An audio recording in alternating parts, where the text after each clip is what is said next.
morning, YouTube. How are you? Hope you guys are having a good morning. So I was up early to feed Queen Booger, give her royal breakfast. As you can see, the queen is sleeping peacefully behind me. She's full. She got a full belly. She ate well this morning and she's like, I'm just going to go sleep it off. Hello, Hel, Leaky, Lori, Lucy, Janie, Cody. Oh, there's storms going on where you are? Well, stay safe out there, Cody. You're popping in on your lunch break. Well, get some lunch. Don't forget to eat, darling. Don't go hungry on my account. So how are y'all doing this morning? What's going on? I was keeping an eye on Foodie last night. She was acting weird, really strange, very hyper. She was really hyper last night. And I clocked something. I don't know if you guys clocked it. Did anybody notice that it looked like her head had been freshly shaved?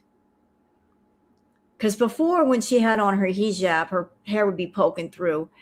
Looked like somebody shaved her head, like smooth. She had a smooth head. So let's put it together. She was hyper when she normally isn't hyper. And it looked like somebody had shaved her head. So yeah, I wonder who she had over. Yep, you got it, Natter. And I'm sorry, Miss Music. My prayers are with you, darling. Yeah, I think that she either had Natter over or she went to go see him. Yeah, we all know who did it. Yeah, someone who knows how to thread.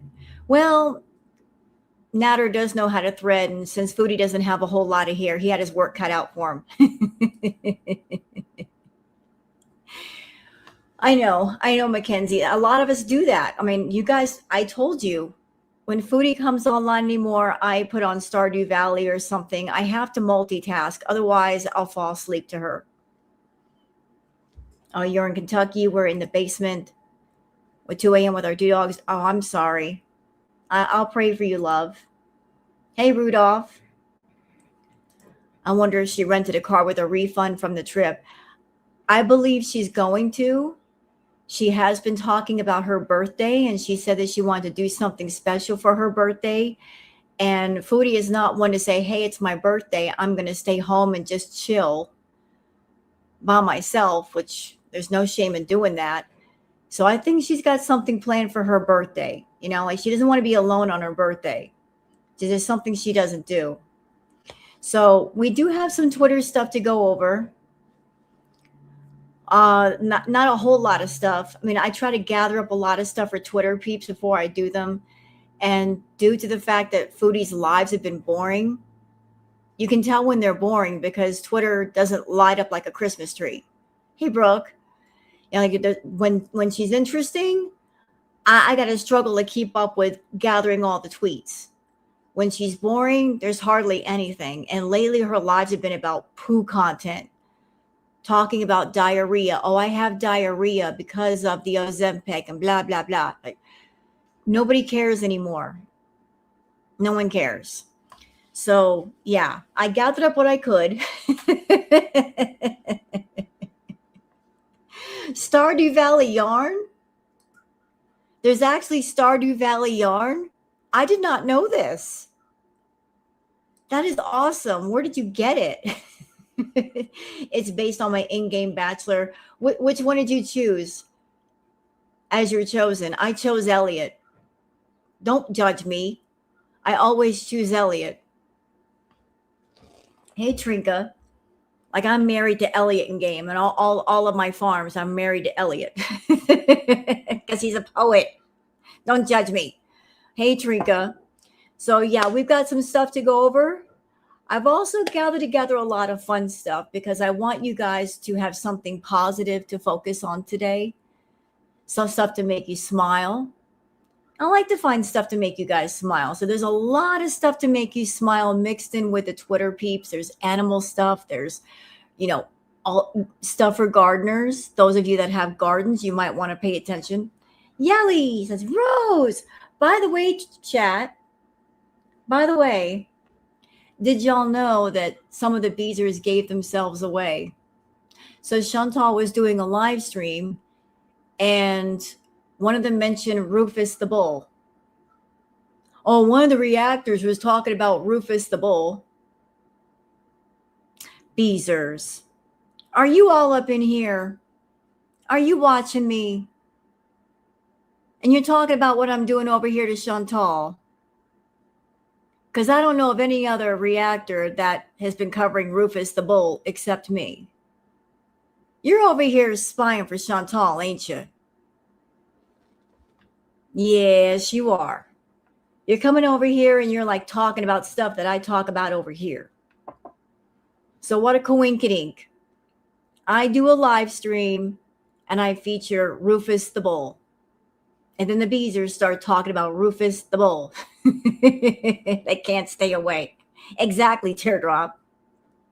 Speaking of Teardrop, I think that Stacy person is actually Teardrop because that is her real name. Now, I'm not going to say her last name. I don't care what her last name is, but I think Stacy is Teardrop's actual name. So that's who's been coming over here and acting like a crazy person, is Teardrop. And I also saw on Twitter that I'm not the only reactor that this Stacy person has been bothering. It's been mentioned on Twitter. They've been going to a lot of reactor chats. So making the rounds and such. Like, why is Teardrop, Tracy, Stacy coming over here? They've been on a mission spamming other chats, but why? What is the point of that? Going to a reactor's chat and bothering them. I mean, doesn't Shantel have something to say about Beezers who wander out of the backyard in other people's territory? Doesn't she normally get mad if the Beezers are anywhere else except for her channel? Do I have an email? Yes, I do. It's in the About Me. So I just thought to tell Chantal all the things being said. I know, but it's so silly. They were bringing up Rufus.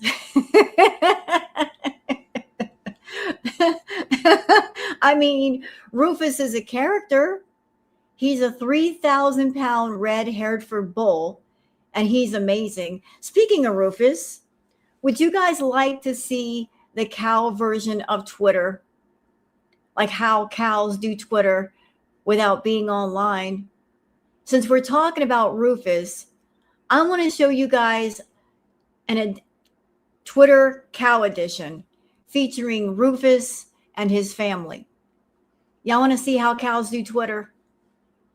Like how it's funny. Hey, Archangel, I'm going to show you guys how cows do Twitter. And this is courtesy of the channel. Let me see. Rufus the Bull 7. I'm going to go ahead and put the link for the video in the description. Okay, not description, sorry. In the chat. And y'all go check out this channel, sub up to the channel. There's also another one called Rufus the Bull. There is another one called Redford the Bull because Brent, the farmer, he's got two bulls. There's Rufus, who's a red Hereford, and then there's Redford. They're both characters. Like it's a good time. It is entertaining content. It's funny. It's naturally funny. But I want to show you guys the cow version of Twitter, okay? Like how cows do Twitter. They don't go online. They just scream at each other. Okay, so we need some context. Y'all need to know what's going on here. For those of you that don't know haven't been watching the Rufus content, let me just give you some context because you're going to need it. So there's Redford and there's Rufus on one property, Brent's property. Then there's another property right next to Brent's. Now there is a black and white Hereford bull by the name of Shorty. And Shorty likes to, moo and get Rufus and Redford going. And sometimes like he just gets them all riled up. Also, Shorty is not feeling too good about Rufus because Rufus snuck over to Shorty's property somehow and got one of Shorty's cows pregnant, which resulted in the cow producing a calf that looks exactly like Rufus. So as you can imagine, Shorty's none too happy that another bull got on his property, got one of his girls pregnant, and now the illegitimate offspring is on his property.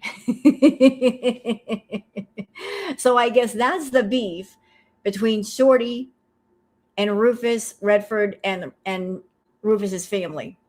You want the baby bull. It's funny. But I'm going to show you guys, this is how cows do Twitter. They can be screaming at each other. And the smaller cows that you see walking up, like the ones here on the right, that's actually Rufus's offspring. There's also going to be a black cow named Rhonda. No, is it Rhonda? Like, that's his girlfriend. So this is how cows do Twitter.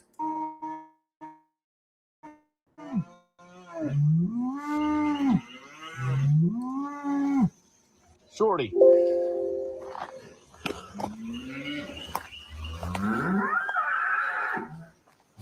I see him over there. Shorty, get out of here. Rufus is pissed. Shorty come up here and let out a big scream. And now Rufus.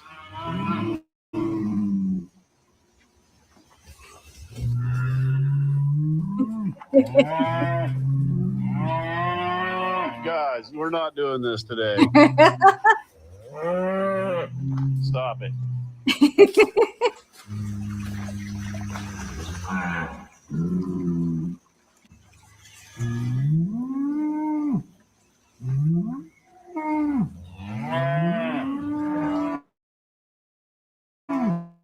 If only those moves could be translated to English.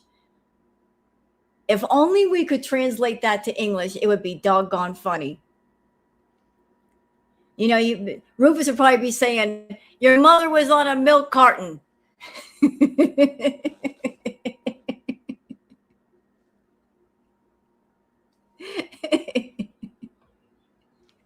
If only we could translate that to English. Hey, Starshine. If only we could translate that to English. But they're trash talking each other with those moves. That's what that's all about. They are trash talking each other. Rufus saying, you know, come on, pull up. Pull up. Come on over here, Shorty. Pull up. I got something for you. I'm over here and my family's over here. Pull up. I dare you to come through that fence. I'm waiting. Show me what you got. And Rufus's family is all around him going, yeah, come on, pull up. Pull up. We're right here. We're right here. There is nothing but trash talking going on the farm. See, y'all didn't know farms could be so interesting now, did you? That there was all this mess. Now you know.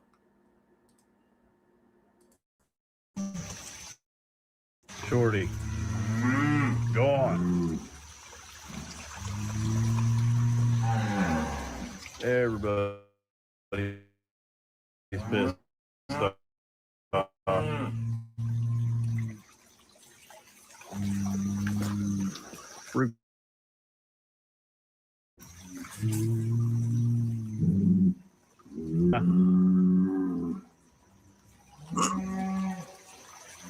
Yep. You better go on.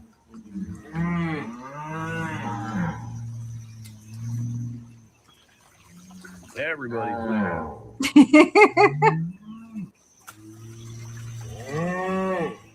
Shorty says he's good. Shorty, come up here to cause problems and leave.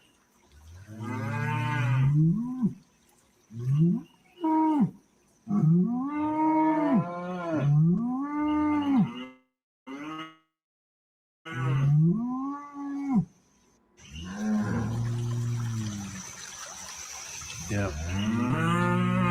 There must be a cow over there.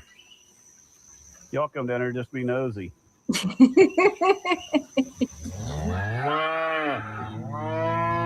to all that noise.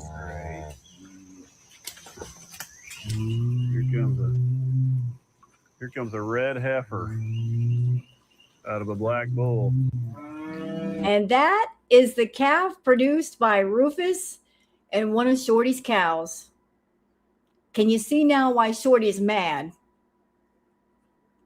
Another bull got on his property, got one of his cows pregnant. That's why he came to the fence and he had something to say. He was mad. He was real mad. Like, how dare you come over to this property and get one of my girls pregnant? And Rufus was saying, yeah, and I'll do it again. What's you going to do about it? What's done is done. Look, I put one of my sons on your property. Now what? Now what? I'll do it again. Watch me do it. You want to watch me do it? I'll do it again. I'll get all your cows pregnant. I ain't got no problem with that. Oh, shit. Y'all getting Rufus all fired up here. This is like a family reunion.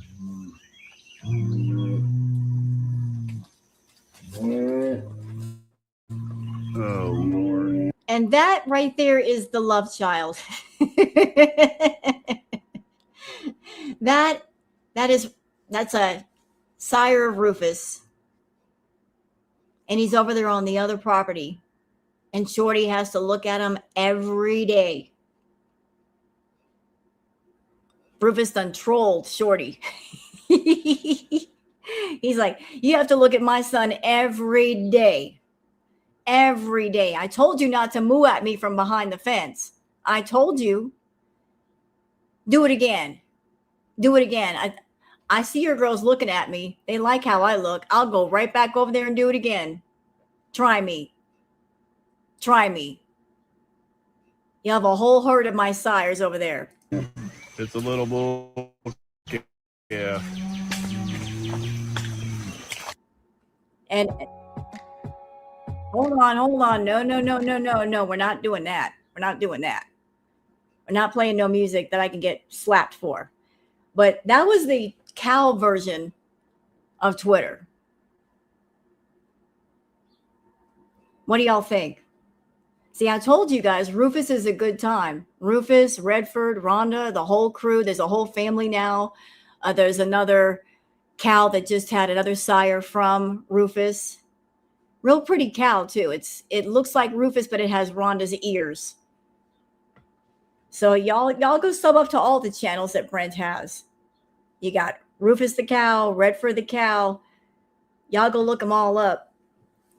Like, yeah, community name. I don't know what to call us. I know everybody's got different community names. I don't know what to call y'all. Should I call you guys the pricks? Since my name is Rose Thorn, like with the pricks.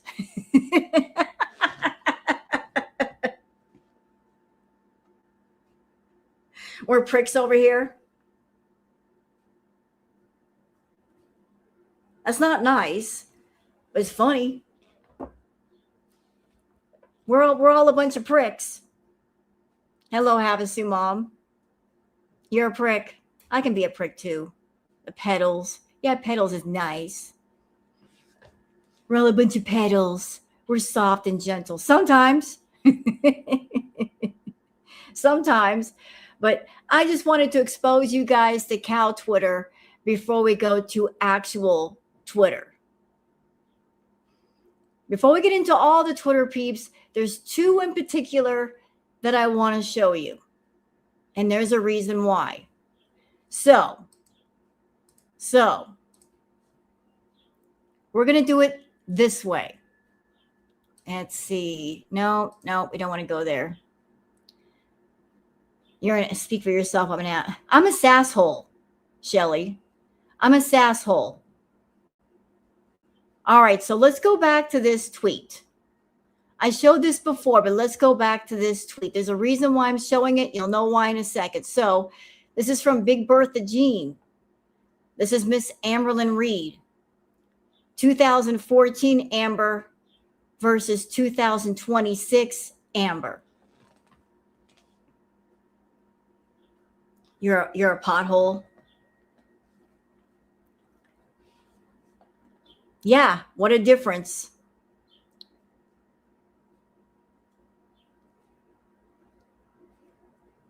(2014) Amber versus 2026 Amber. Yeah, what a difference. So 2014 Amber is the Amber that first got onto YouTube. 2026 Amber is who she is now. This is what being on YouTube and having access to all kinds of money and making a whole lot of money, this is what she chose to do with the abundance that the universe gave her. She could have gone another way. She could have taken the abundance and done what she wanted to do with her life and do it in a positive way.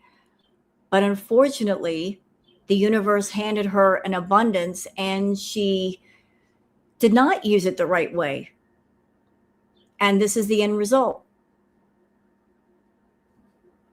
And there's a reason why I'm showing this tweet again, because I've shown it before. There's a reason why I'm showing it.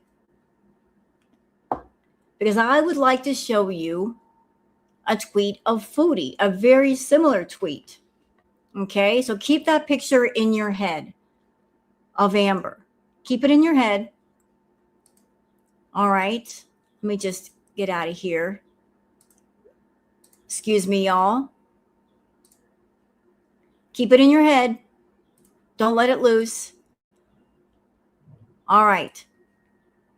Now, keep it in your head. Don't let it loose yet.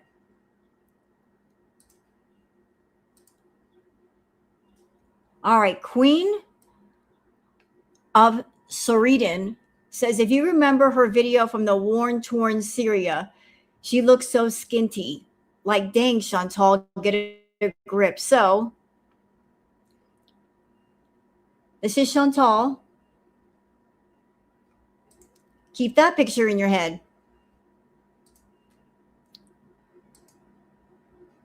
Right? And where are we now?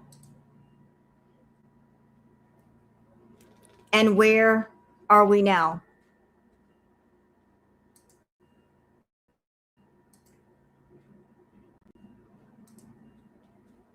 Again, another case of someone who got on YouTube, they got monetized, they were given an abundance of money and time and energy and opportunity. And these are some things that a lot of people don't get in such abundance. And she took her abundance and she used it the wrong way. Like if Chantal had gone the other way, she would have the life that she's always dreamed of. I honestly feel that way. Like if she had just gotten on top of her food issue, her mental issues, her emotional issues, her life could have been completely different.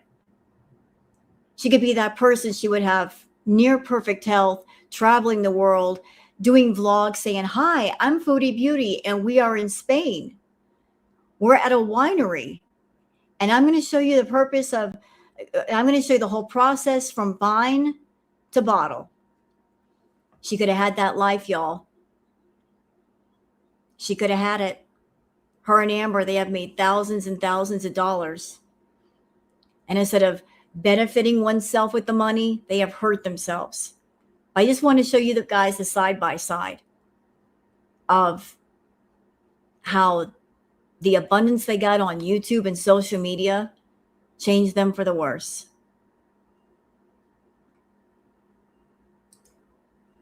She's determined to be disabled since she came back from Syria.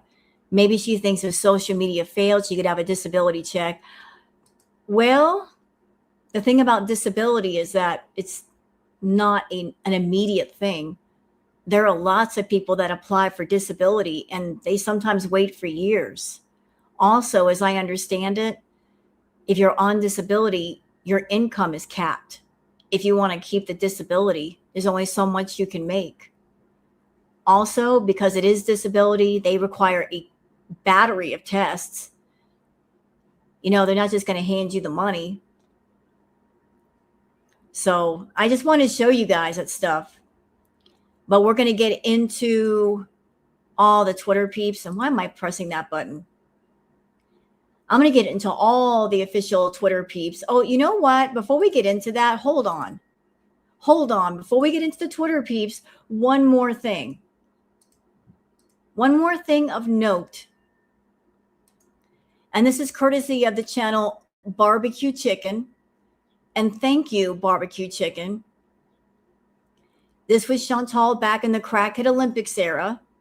And why am I showing this clip? Because she weighs herself. She weighs herself. Because she's trying to say she's 300 and what? 69 pounds? What is she saying she weighs now? Like she's in the 300s, right? She's claiming to be in the 300s. Okay. Well, this is an older clip. Yeah, I know she's easily 500 now. She's 369. Okay. So this clip from Barbecue Chicken was posted 4 years ago. Just so we're clear, 4 years ago. Okay, and this is probably one of her last true, honest weigh-ins before she started fudging all of her weigh-ins. So let's watch. Like my gut's still very bloated. All right, hold on a second. Oh my God, that voice. Stop screeching, you bitch. I have cat litter on my feet.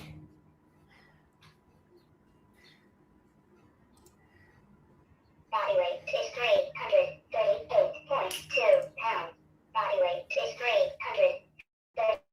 338.2 pounds. Yes! The irony of this clip is that after she left to go to Kuwait, Peeps basically told on her and said that she scaled the scale back to about 70 to 100 pounds. So that 338, I don't think that's her true weight. But still, she was smaller here than she is now. So even if she was telling the truth, and she's at 338 pounds, you mean to tell me that 338-pound Foodie, that you could tell she's moving a lot better here. Like her movement is 1,000% better here. She can walk. She's not dragging her foot. Her breathing is better. That she only weighs 40 pounds more now than she did then. Like the only difference between then and now is 40 pounds. That's it. And you just saw the pictures of her. What I just saw in her pictures, that is not just 40 extra pounds. It's at least 150. At least. I also think she's 550 plus. I've been saying for a minute that she's over 500. But I just want to show this to you. Like this is one of the last times that she did a weigh-in and we got to see her feet on the scale, sort of. After that, she would be hiding her weigh-ins, you know, like doing it away from the camera. You don't really see her feet on the scale all the way. I believe her weight. My daughter is built like her, holds all her weight in the front of her. If she gets to 200, she looks 300. And you know what, Linda? I will agree with you that if you're short, it a little bit looks like more. Because I'm 5'3". I'm short too. I'm a shorty with a big booty. But when you're short, you don't have a whole lot of real estate. And depending on how your body is shaped, a little bit can look like twice as much. That I will agree with. Here's where it gets a little bit tricky though. Shantel, she is a master at filters. And one of the filters she likes to play around with is the lengthening filter. by stretching herself out like a piece of bubble gum and making herself a little taller, we can't really gauge what she really looks like because she's got filters on top of filters on top of filters on top of filters on top of filters. So plus all of the clothing, it's hard to gauge really how much she weighs. She's 5 feet tall. She should be about 120 pounds. She's easily over 450. Easily. I remember one weigh-in she did during Cracked Olympics, she was 377 pounds. So she was nearly 400 then. But with those filters, it's so hard to tell. The filters, the camera angles, the clothing, it's like until she takes off the filters, it's hard to know how much she really weighs. I guarantee you she would be heavier. Squeaky said she was surprised how short Foodie is in person. She definitely makes the camera make her taller. Yep. So, I mean, it's tricky with the filters, but I will agree with you that when you're short, 20 pounds may look like 30 or 40 because I deal with the same thing. Me and my big ass hips. All right. So I want to show that to you guys real quick. Take a look at that. This was her in the 300s. Wait! But I didn't lose any. 6.1. That's good. That's fine. I mean, this was her in the 300s, and look at the difference in her face. Look how much different her face looks. And her shoulders, and her arms, everything. She looks skinty then. Okay, Trinka, be well. She looked very skinty. Like, look at her arms and her shoulders, and oof. What a difference a few years can make, eh? She doesn't have not the acorn head. You're wrong for that, Licky, but you're so right. You're so wrong for that acorn head. Now I'm gonna be going outside looking at acorns and giggling. But she looks very, very small here. Fasting. That's fasted blood sugar, but still. When I used to test it, it would be like at least 12, 14 fasting. That's high. The thing is, I barely eat. So I have to like constantly barely eat. Do you know why she barely ate? Because she was on the Coca-Cola. And the irony of me playing this clip is I think she might be back on it, considering the way she was acting last night. Freshly shaved head, hyper. She had energy to burn last night, y'all. She was acting like very woohoo, it's like, girl, what did you take? What did you take? It was always it was snowing outside. It was snowing inside. So I'm just going to toss out my theory. Tell me what y'all think. I think that she's been trying to talk to Salah. She can't talk to Salah because he's either ghosting her or he simply can't talk to her. There's conflict going on where he's at right now. So he can't talk to her. And that's making her very upset. Very upset that she's not getting his attention. Well, Shantel needs attention. And if one man isn't giving it to her, then she's going to go to another man. So since Salah has not been giving her attention, she's going to go to Nads. And the bonus with Nads is if she's lucky, he might ring her bells.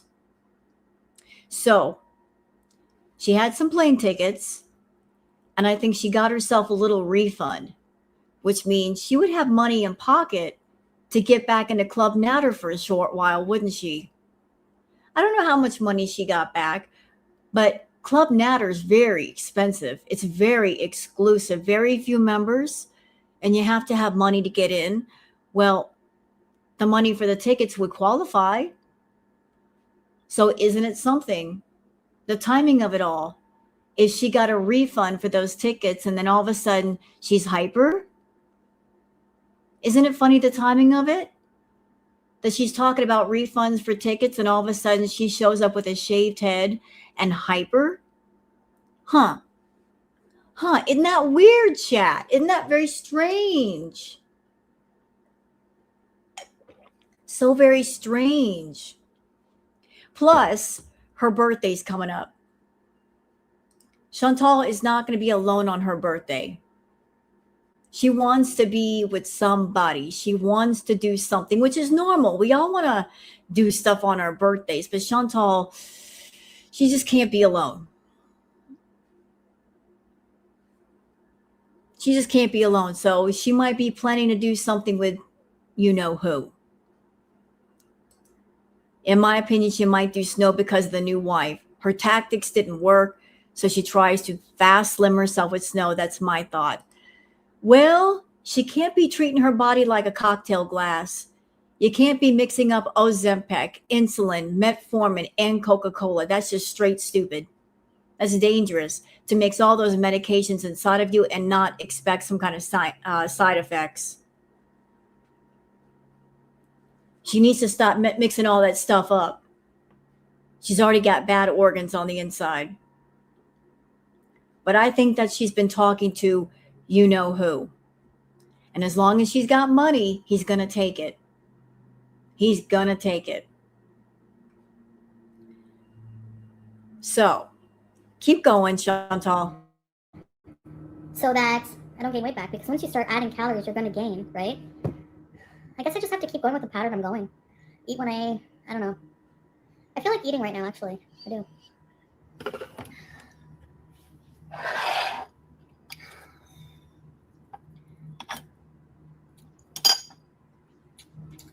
I don't know what I'm doing tonight.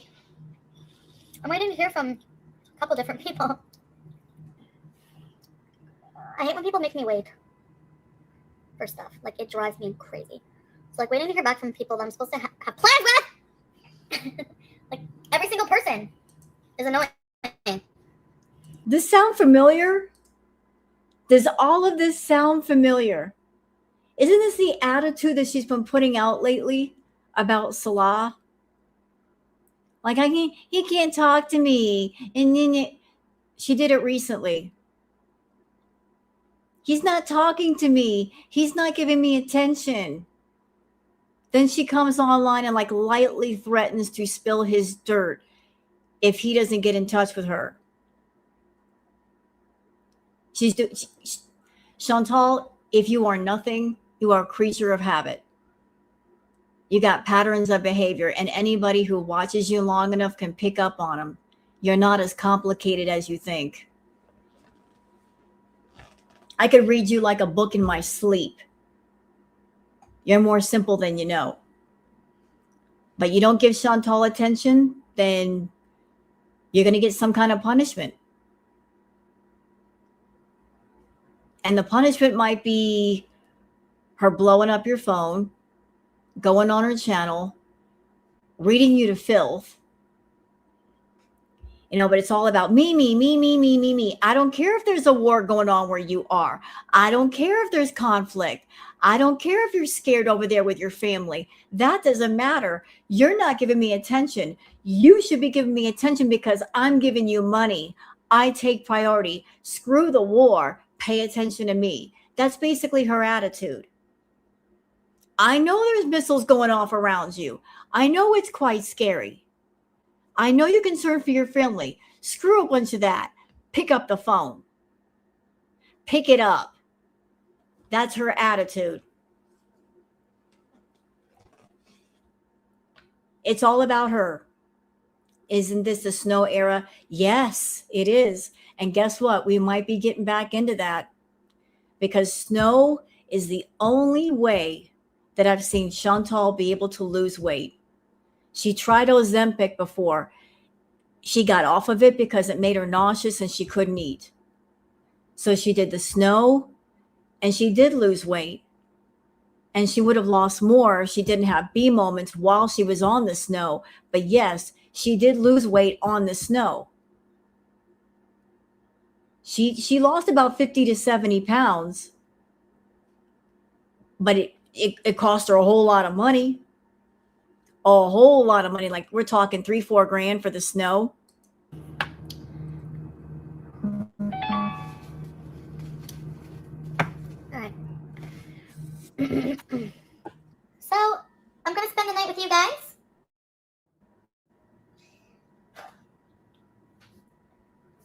And then, you know, you spend all day like trying to decide what you feel like doing, and then you end up just like not doing anything.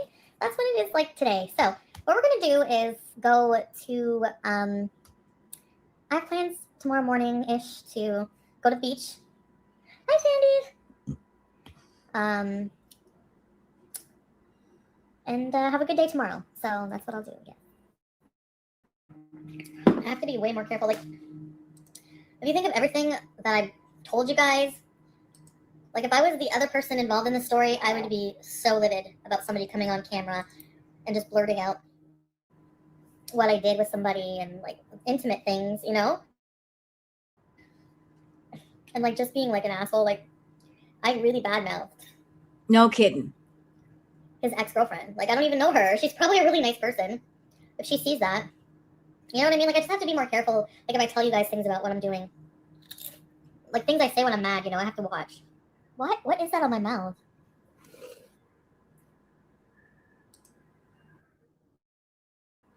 Yeah, what? You can see every pore on my face. Yeah, I know. We know what that was on your mouth, Chantal. That's a pipe burn. You know, you smoke it out of a mouth pipe.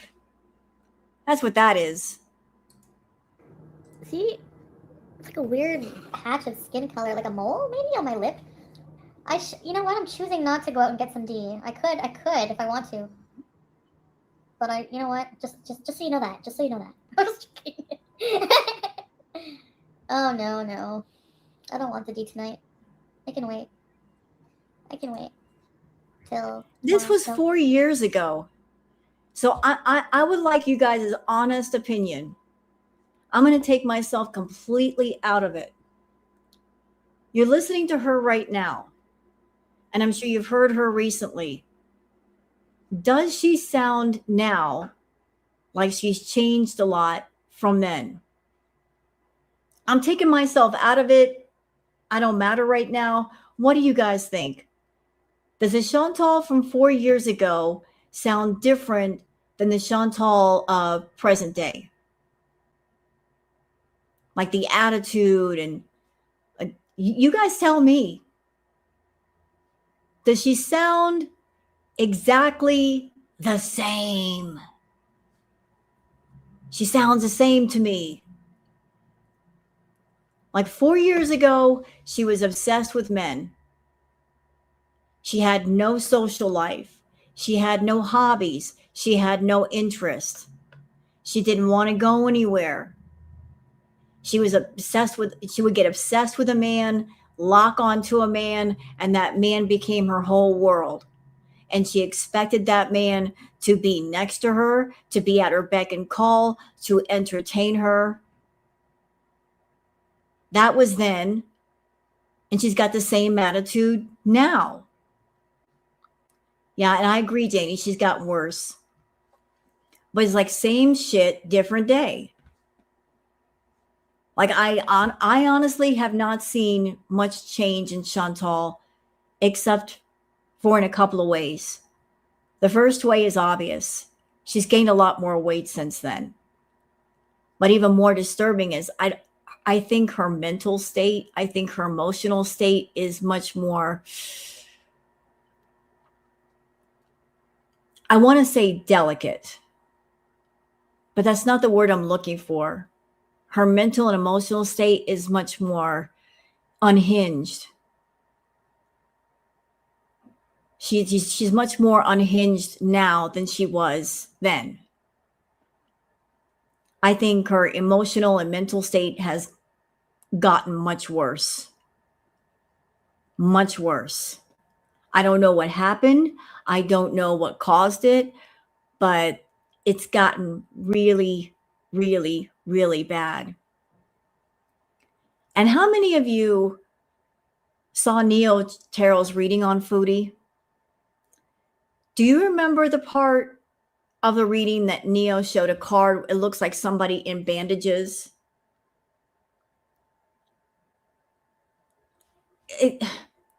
I'm not saying for sure this is going to happen, but the picture that I got in my head for that card was mental hospital, being put in a straitjacket, being restrained.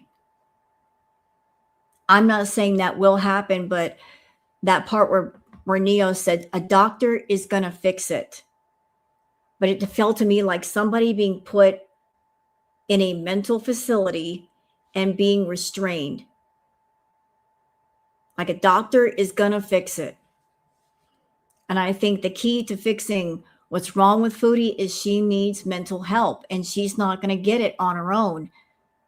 She'll be in denial until it gets really bad. So I'm just telling you my thoughts. Keep going, Foodie. That's tomorrow. Whatever.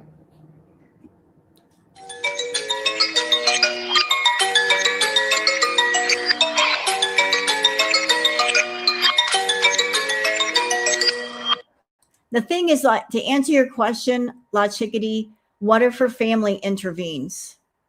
The thing is, even if her family intervenes, they can't get her the mental and emotional help that she needs. I mean, they could urge her to go to a facility, but they can't give her the help. You know, like, she needs professional help.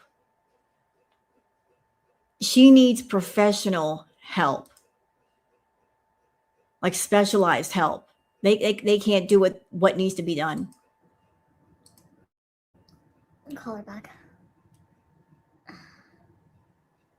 Who's calling us? Who's calling us? You guys are so nosy. It's not who you think it is, so.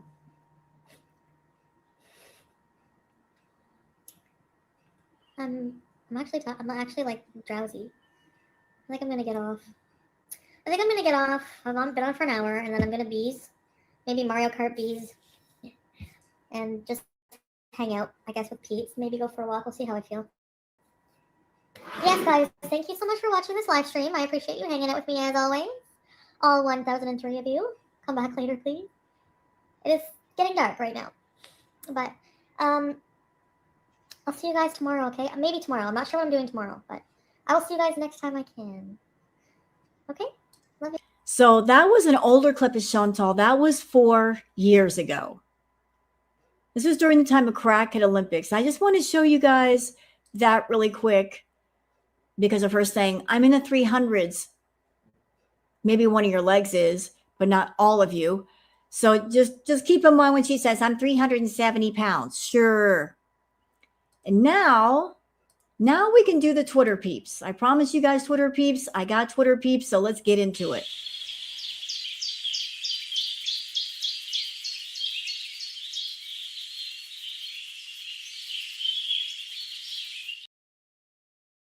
Okay, we got some Twitter peeps to go over. And like I said, there's a lot of good stuff in here, as well as Chantal stuff. I wanted to give you guys something nice to look at.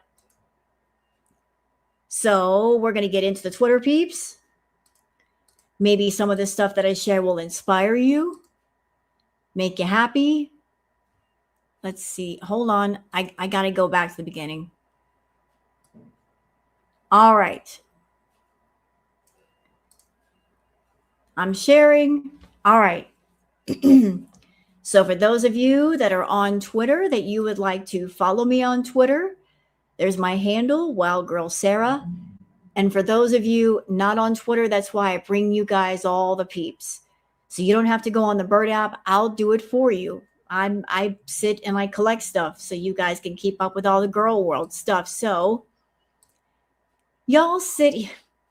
I'm sure you guys have seen the picture that Orange Cat made me. That's now my profile picture.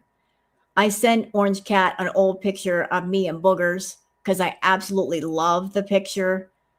And she turned it into an animated picture of me and Boogs. I love it. I love me and Booger. So there's a tweet about that. I do. I love the picture. It's not just because it's pretty, but in that moment that I was holding Booger, she had her eyes closed. And I'm like, look at you being a queen like that. You're just the most adorable thing. All right. Something positive from Protect All Wildlife. Japanese animal lover Hirotaka Saito made a remarkable decision when he sold his Ferrari and even his business to fund a rescue shelter dedicated to neglected and aggressive dogs. Instead of turning away animals considered difficult or dangerous, he chose to help many of those animals. I support this man because a lot of people get dogs and they don't look at what they have to offer an animal, the space, the time, the energy. And there are many breeds, especially dogs that are working breeds. They need to be walked often. They need activity. They need things to keep their minds engaged. And if you take a working class animal, a working breed, and you put them in an environment where they can't work, they got nothing to focus on, things can become chaotic. They may tear up your furniture. They may tear up your house. So it's like when you get a dog or any animal, you should thoroughly research the animal about what their needs are. If it's a dog, is it a working class breed? Does it need a lot of space? Does it need to be walked often? Think about the needs of the breed before you simply say, oh, it looks cute, I'll bring it home. Because what ends up happening is if you get a bigger breed of dog that happens to be a working class, they often get returned to shelters. And that's just unfair. But I support this man taking in the bigger breed dogs and taking care of them. Now, no, we don't need the music. Y'all pay attention. How anxiety makes you see the problem, how the problem really is. Okay. Waiting for love from others and loving myself. I love that. I absolutely love that. Confused minds hurt incredible hearts. Also true. When you listen to others' judgments, when you are yourself. Yeah, what a great exhibit. When you listen to others' judgments, this is how you feel when you are yourself. Give yourself time. I really love that part. Give yourself time.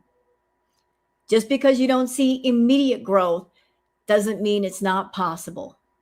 Give yourself time. Always give yourself time. When you don't respect yourself, when you are kind to yourself. Look at the difference. When you don't respect yourself, when you are kind to yourself. What a difference it makes in the way you feel. Okay, moving on. Okay, who in my audience is a gardener and you got a backyard and you like to grow stuff? Gardeners, I'm giving you an idea. Courtesy of Cabin Visuals, build a sunflower room. Look at that. Look. You can build yourself a sunflower room in your own backyard. Looky, look. You can build a sunflower room and you don't need any kind of wood or nails or planks. You just need plants. You can build your own little sunflower room in your backyard.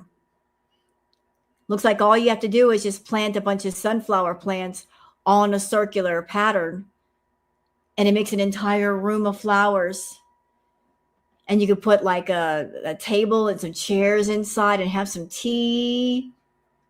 Yeah, anyone can do this if you have a room. It's a great idea. That's why I'm sharing it. Hey, spring is coming up. I know y'all are going to be out there in your gardens and you're going to be planting stuff.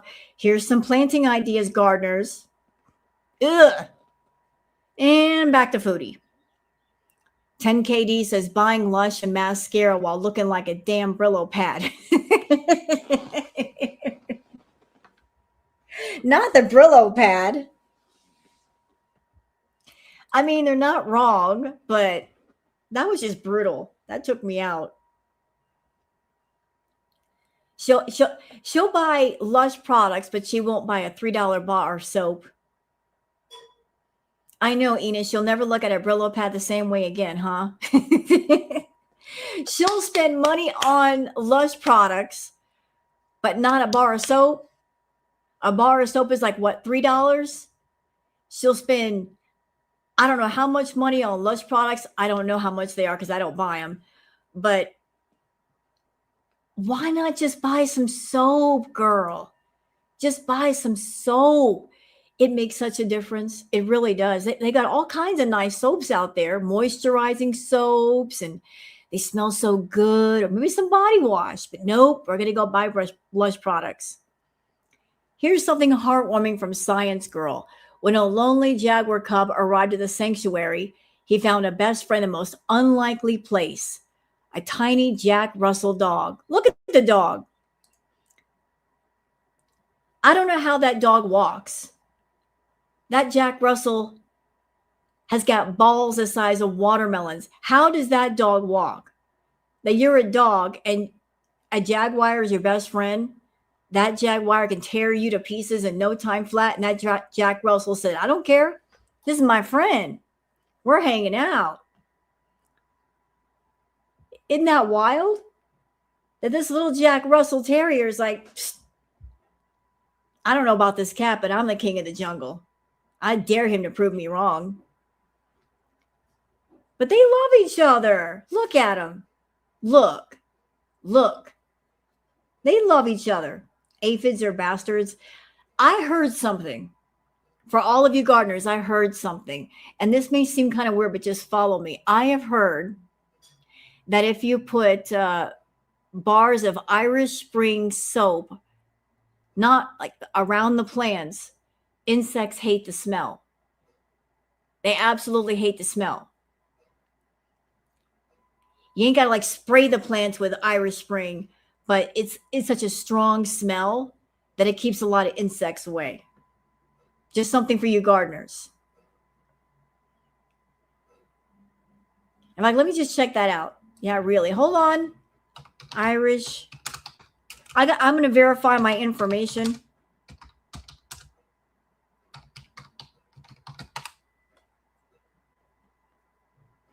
Okay. Oh, here we go. For all you gardening people, you think I'm kidding? You think I'm not trolling you? I would never do that to you. Hold on. Wait a minute. You think I'm trolling you? You think I'm like, Rose, you're talking nonsense. Listen, I don't talk nonsense because look. Irish Spring soap uses in gardens. It's a great pest deterrent. Look. It keeps insects and pests away from plants. This soap contains strong smelling ingredients like eucalyptus, which are known to repel pests. Simply hang the soap in the garden where you want to eliminate the pest. It can be used to keep deer away. Deer are known for eating plants and flowers, which can be frustrating for gardeners. Just place Irish Spring soap bars around the garden and create a barrier that deer are less likely to cross. It helps to get rid of ants. Irish Spring soap can be an effective way to deter ants from entering your garden or home. Place small pieces of soap around the perimeter of your garden or home, and the scent of the soap should help to repel the ants. It keeps rabbits at bay. These animals hate the smell of Irish soap. Simply place small pieces of soap around the garden and keep rabbits away. Keeps dog and cats off the lawn. If your garden is used as a litter box by neighborhood cats or dogs, Irish Spring soap can help to keep them away. Simply place small pieces of soap around the perimeter of your garden, and the scent of the soap should help to deter pets from entering. It's an excellent rodent repellent.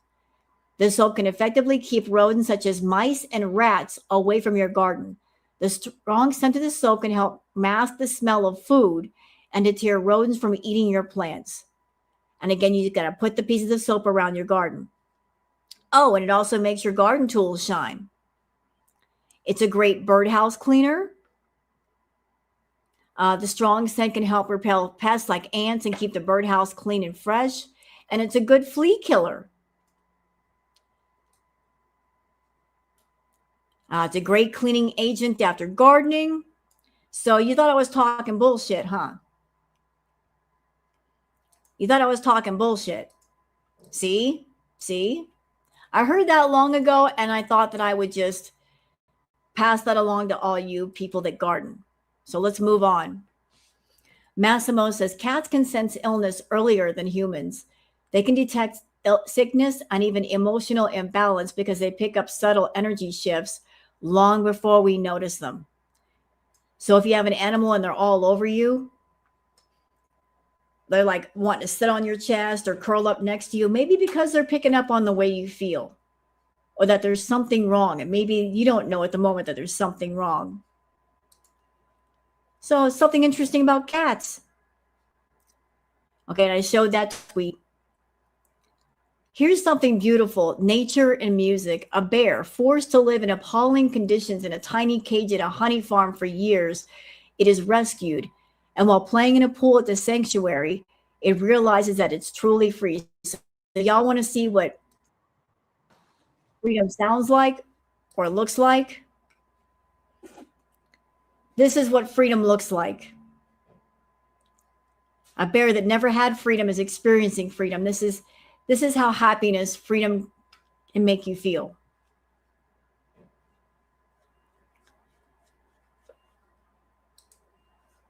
Isn't that beautiful?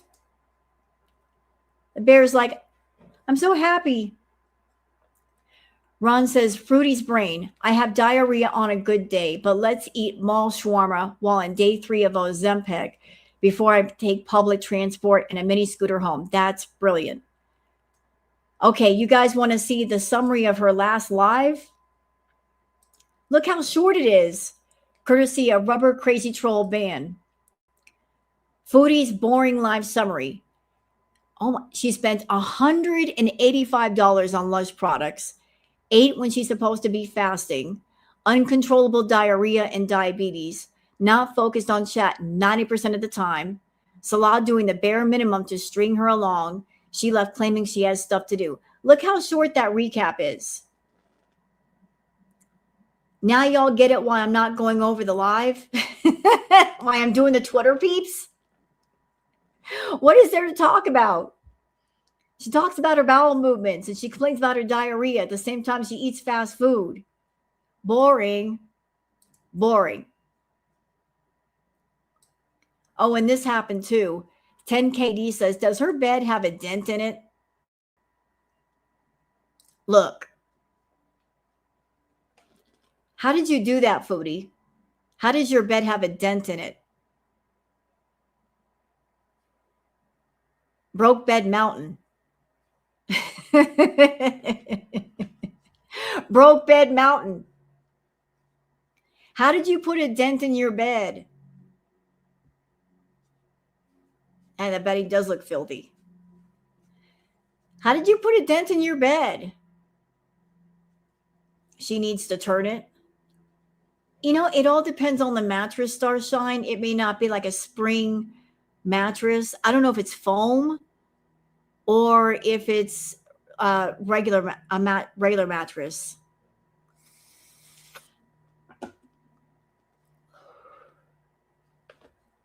How'd you put a dent in it, Foodie? I guess that bed wasn't made for walruses or livestock.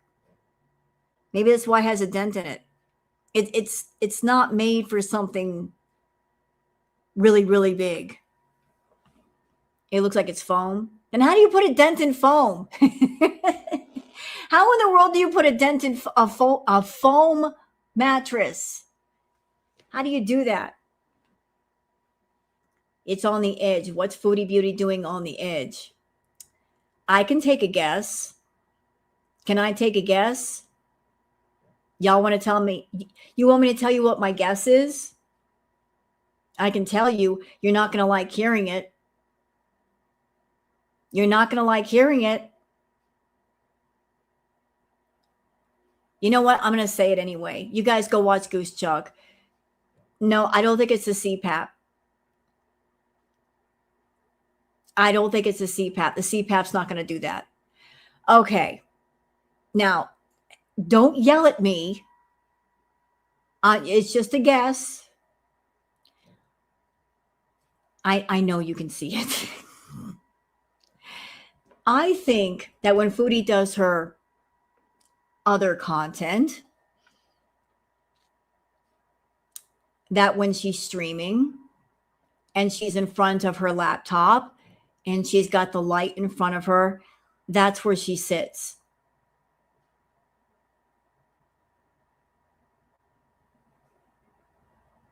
Yeah, when she's doing her second job, like she's sitting in the middle of the mattress with the laptop in front of her, the light beside her, and that's where she's sitting to do her thing. What? Does it not make sense? Yes, and thank you. See, thank you, Starshine. Look how the pillows are piled to keep her up. Boom.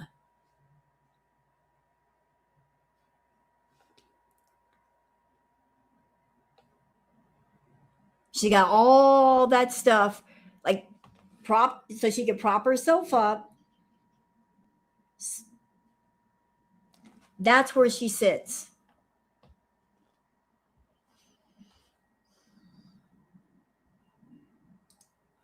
Her head will go here. Her body goes here. All of her weight in the middle. So there we go. Obviously, she's not doing the camera work and stuff on the edge. She's doing it this way. So now y'all know. I know you didn't want to know, but hey, this is girl world. If I have to know it, you have to know it too. Now you'll learn better than to send me stuff on Twitter at 8 o'clock in the morning that I don't want to see. Rojo says she absolutely believes she's going to get Salah to Canada. She'll convince their government he needs to be there with her. I think she's Delulu on so many levels. She's not going to get him to Canada. She can't. She can't sponsor him. She's got bankruptcies on her record. One of them is still active. She owes in taxes. She can't get him to Canada. Maybe she's telling him that she can, but she can't.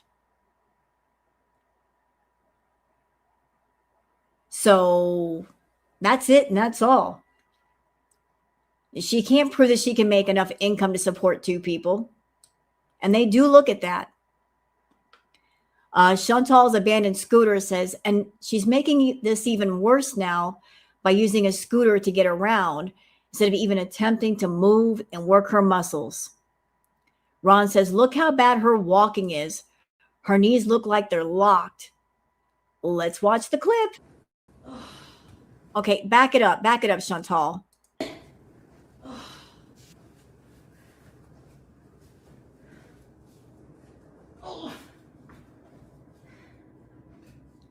And you guys just saw the clip that I played for you.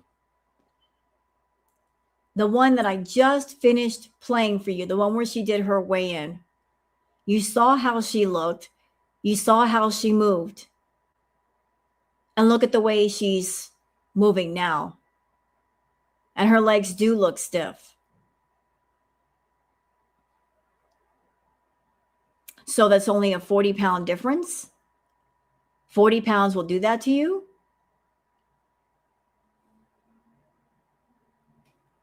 Like this is 40 pounds more than what she weighed back in the day. She can't walk, but she can bend over and assume the position. You mean the woof, woof, woof, woof position? That one? She assumes the woof, woof position.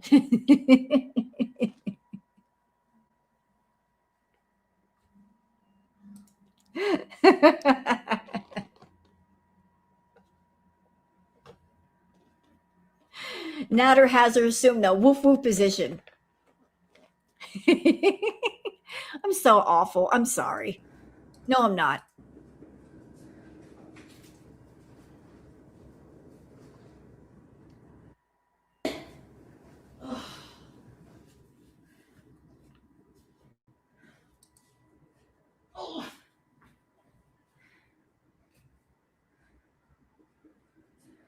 You know, as far as her walking, I'm sure it doesn't help that the pants that she wears, the legs are too long. It's like the pants legs drag underneath her feet, which is not safe. You know, she could easily slip and fall. But she's like, her pants are always too doggone long, man.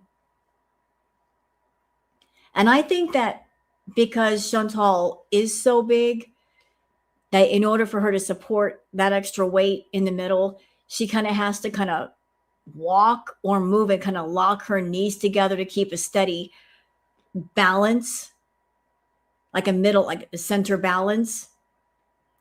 Like she's just got so much weight going on that she has to kind of put her knees together when she walks to keep from falling over, because, you know, the swaying side to side, to keep from wobbling. She can't fold up the pants. True, but you know what? Obviously, she's making money. Find a seamstress. Give them something to do. Pay them to do some work. They'll make a pair of pants for Foodie. They'll hem that stuff up for you.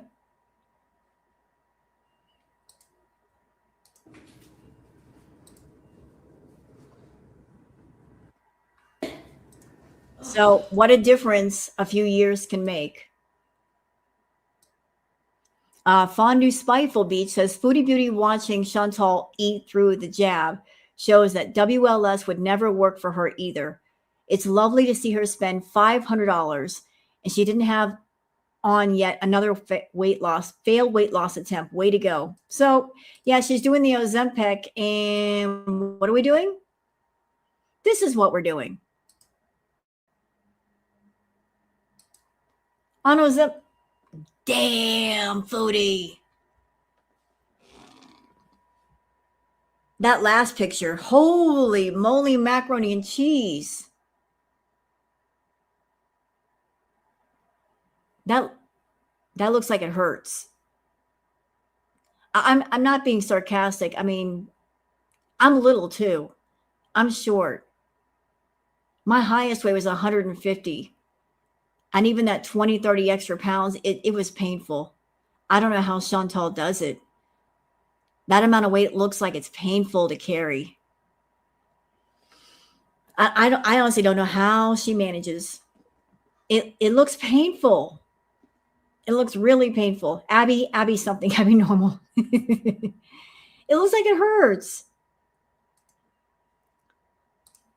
How do you do it, Foodie?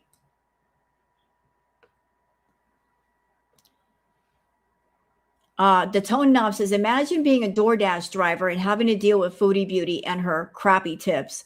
I'll do my best to get her banned from the app. She's a pain in the butt and not worth the extra effort of putting up with. Plus, it would send her to a mega rage fest, and that will I watch. Well, if she's been ripping off DoorDash or Postmates or whatever she's doing, if she's ordering food and then she asks for a refund, and she's done this several times, in my opinion, she's a thief, and she really does need to get banned off the app. You are committing thievery. You're stealing from businesses for the sake of your own gluttony. I mean, things like Postmates and Uber Eats, they are not a right, they're a privilege. A lot of people benefit from using those apps. People that need help with getting their groceries or getting meals.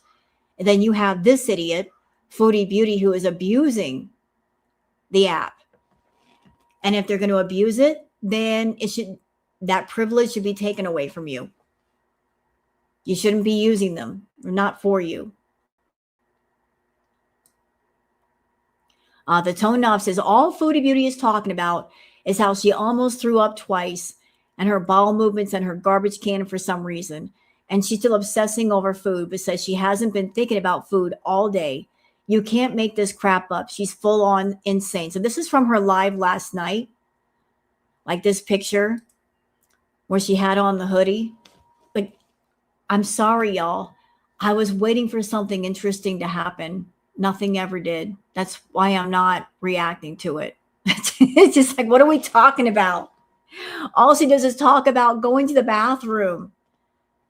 I can't react to that. I don't want to. Ew. I'll pass.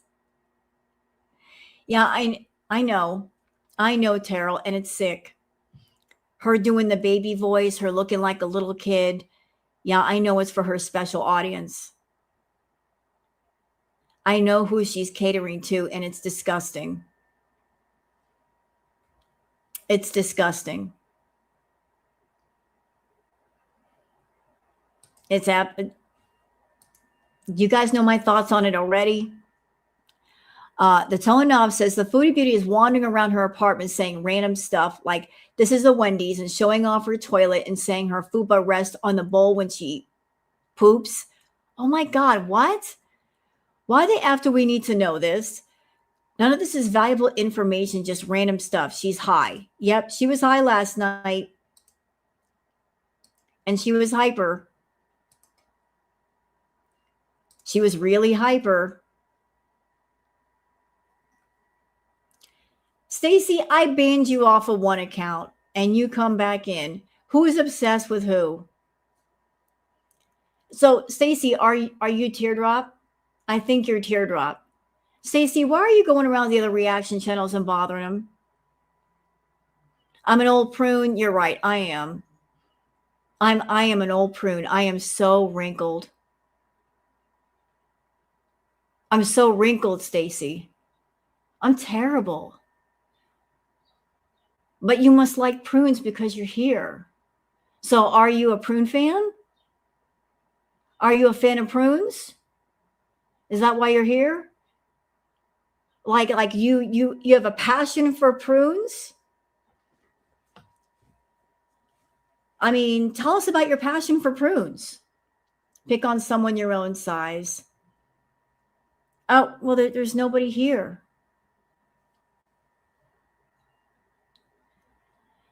Stacy, you listen, Stacy, it's time. It's time to admit that you're a secret fan. It's time. I mean, you've been in here 3 times. I banned you off of one account. You're back in again. You're a secret fan of mine. Why don't you just admit it? It's okay. Resistance is futile. Admit that you're a secret fan. I mean, I banned you and you came back in. It's time to admit that you like me. It's okay if you like me. Okay, do you want to be a prick? Come on, Stacy. It's time to admit that you're a secret fan.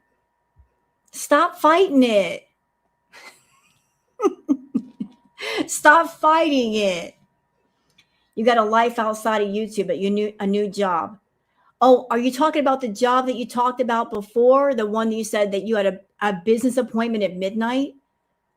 You must have a very interesting business. Does it involve clients and swallowing? I'm sure business is really picking up. You need to go. You've got people to see. All right. So have fun with your new job. I've got things to do. Don't forget to swallow, though. And if you do, ask for a tip. Okay, we're moving on. We're moving on. I'm so evil. I love playing with the trolls for a little while. We're not going to stay too on. Like, Stacy's a fan. Stacy's a fan. I do my lives at night. She's here. I do my lives in the morning. She's here, but she's got a job. Okay. So we're moving on, family. We're moving on. The Tone Knob says, OMG, Foodie Beauty is a broken freaking record tonight, rehashing how she's not obsessing about food while manically obsessing about food. It's crazy to watch an adult act like this. What the F is she on tonight?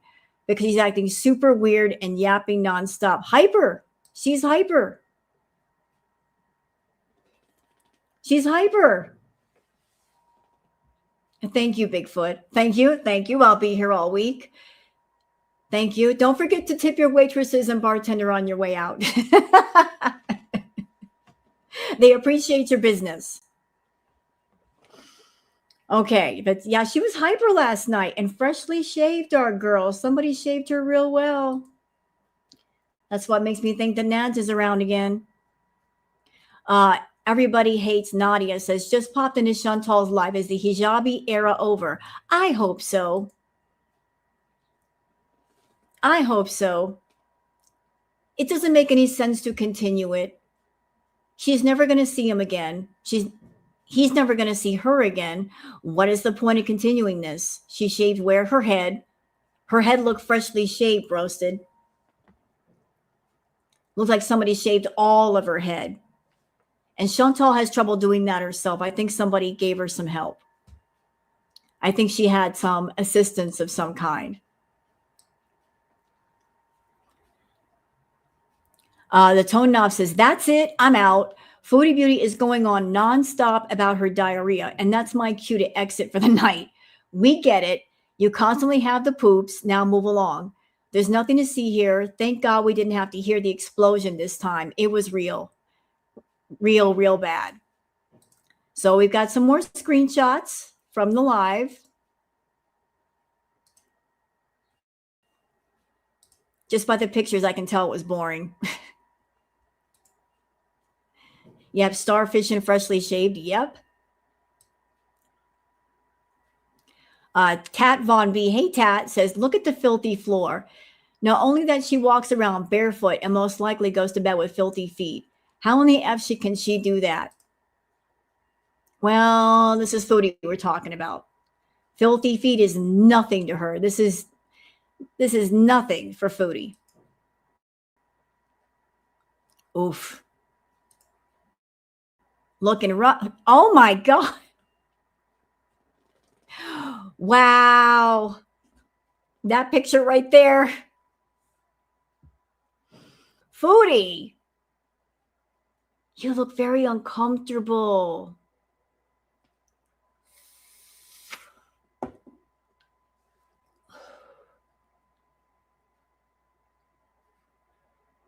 Assume the position. Woof, woof, woof, woof.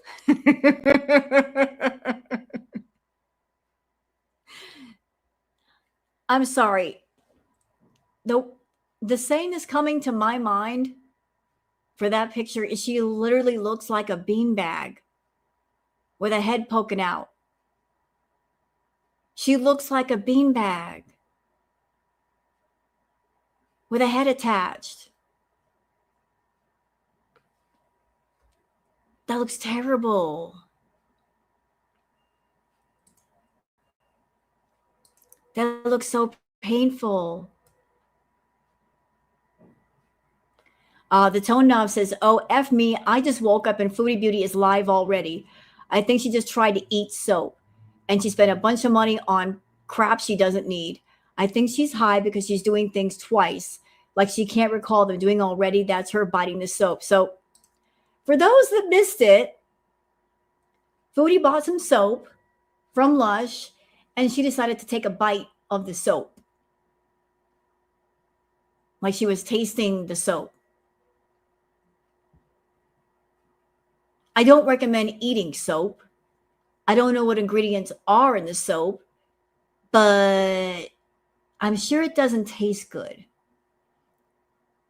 I mean, I remember being a kid and being told, if you don't straighten up, I'm going to wash your mouth out with soap. With Foodie, it might be an improvement, since she doesn't brush her teeth, but I don't think the soap would taste good, Chantal. You may not want to eat that. But yeah, tried to eat some soap.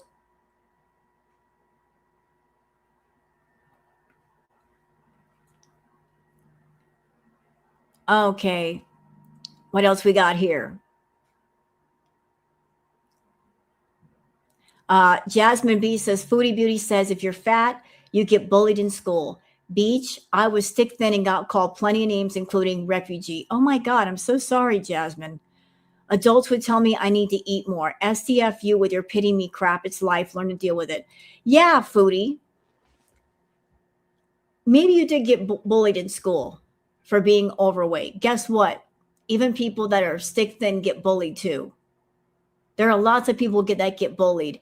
And sometimes the bullying has nothing to do with weight.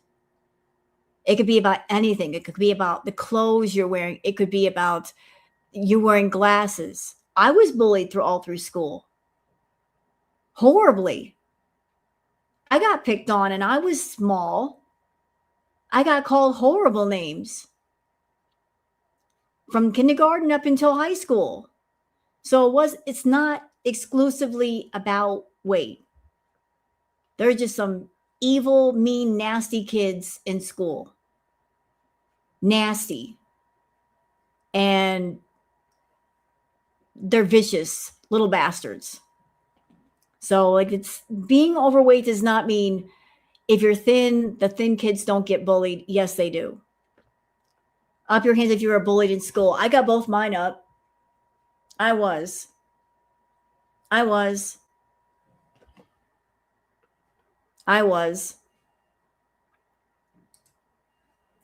So she can shut up with like, I was bullied, like she's special.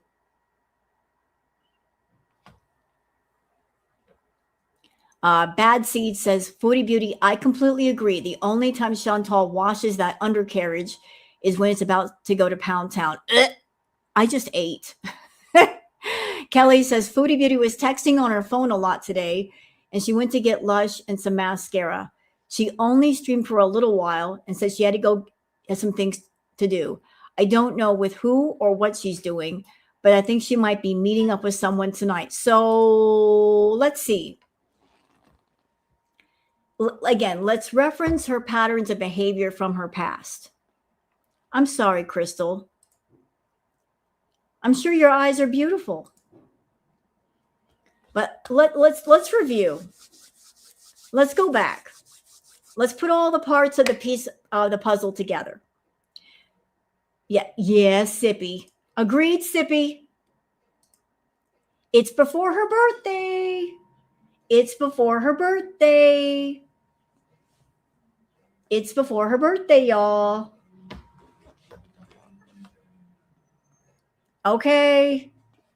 So Chantal, she wants some attention. She's not getting attention from Salah. Let's go back to New Year's when she was running around acting funky.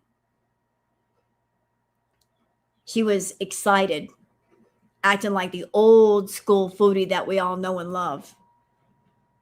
While she was out for New Year's, she went to go see a friend, wouldn't put that friend on camera. Next thing you know, Natter's releasing a video. Now here we are.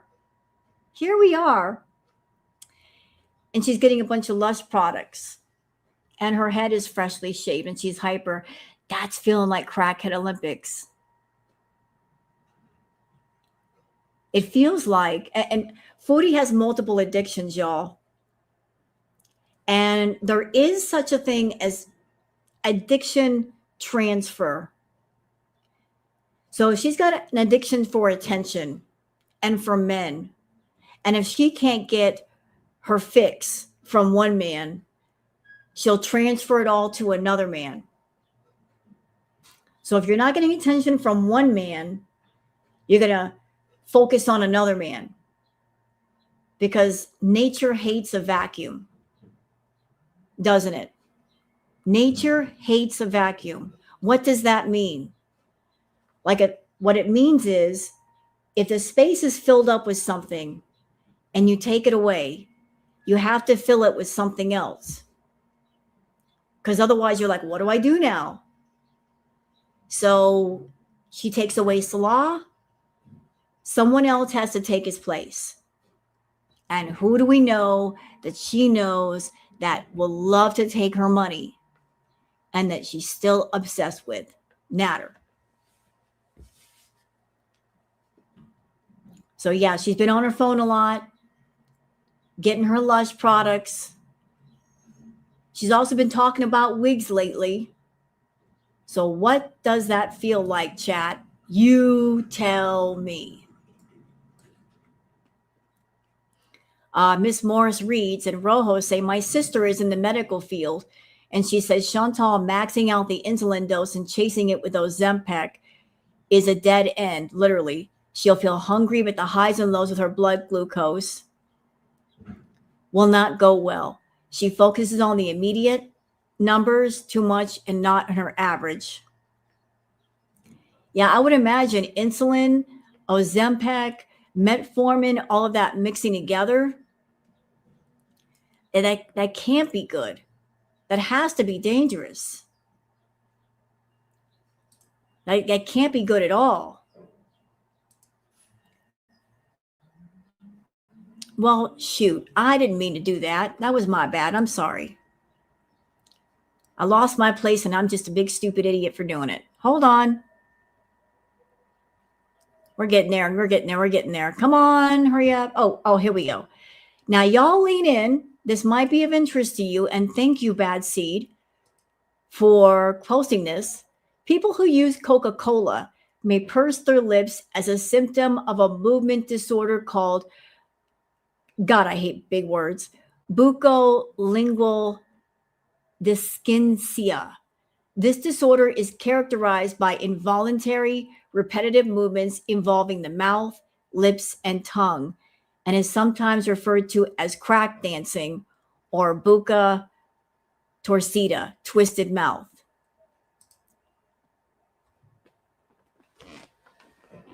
So there's been a lot of talk in the community, like, what is going on with her mouth these days?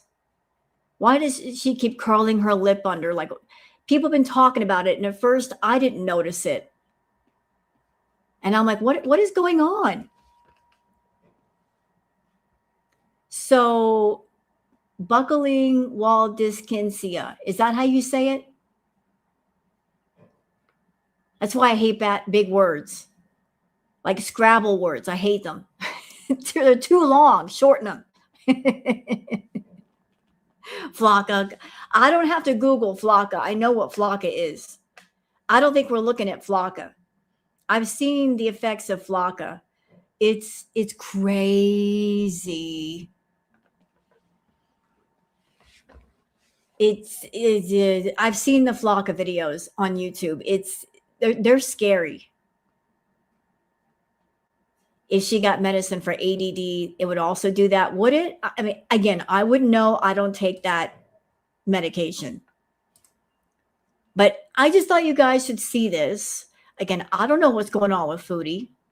It could be any number of things, but this is just an interesting take on things. And thank you, Mad Seed.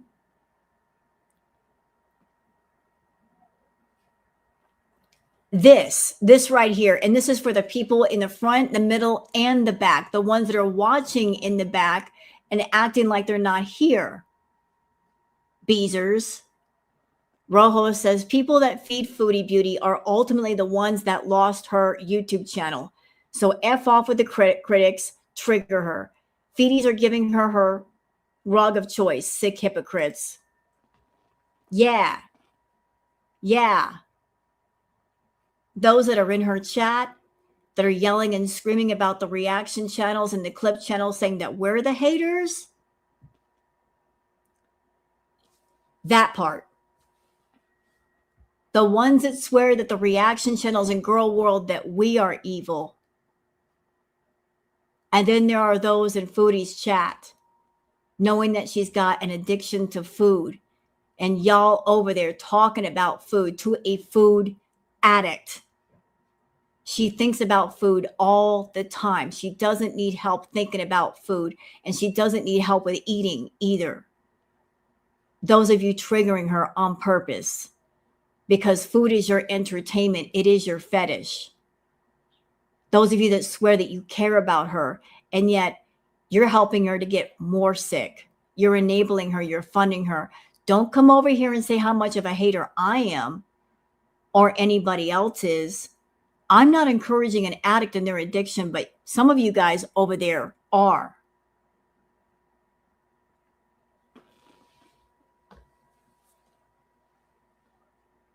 You guys over there talking about food and giving her money for food and paying for requests.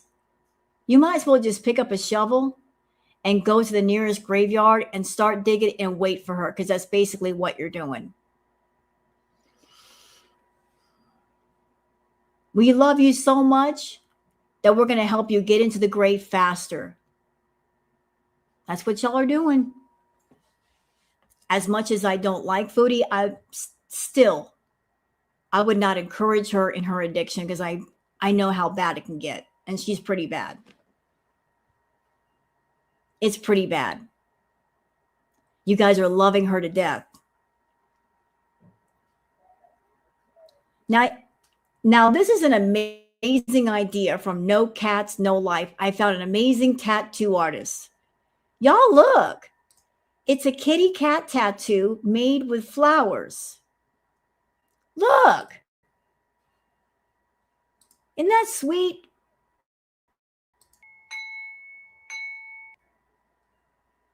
I have to blow it up so you guys can see it. Look at these kitty cat tattoos made with flowers.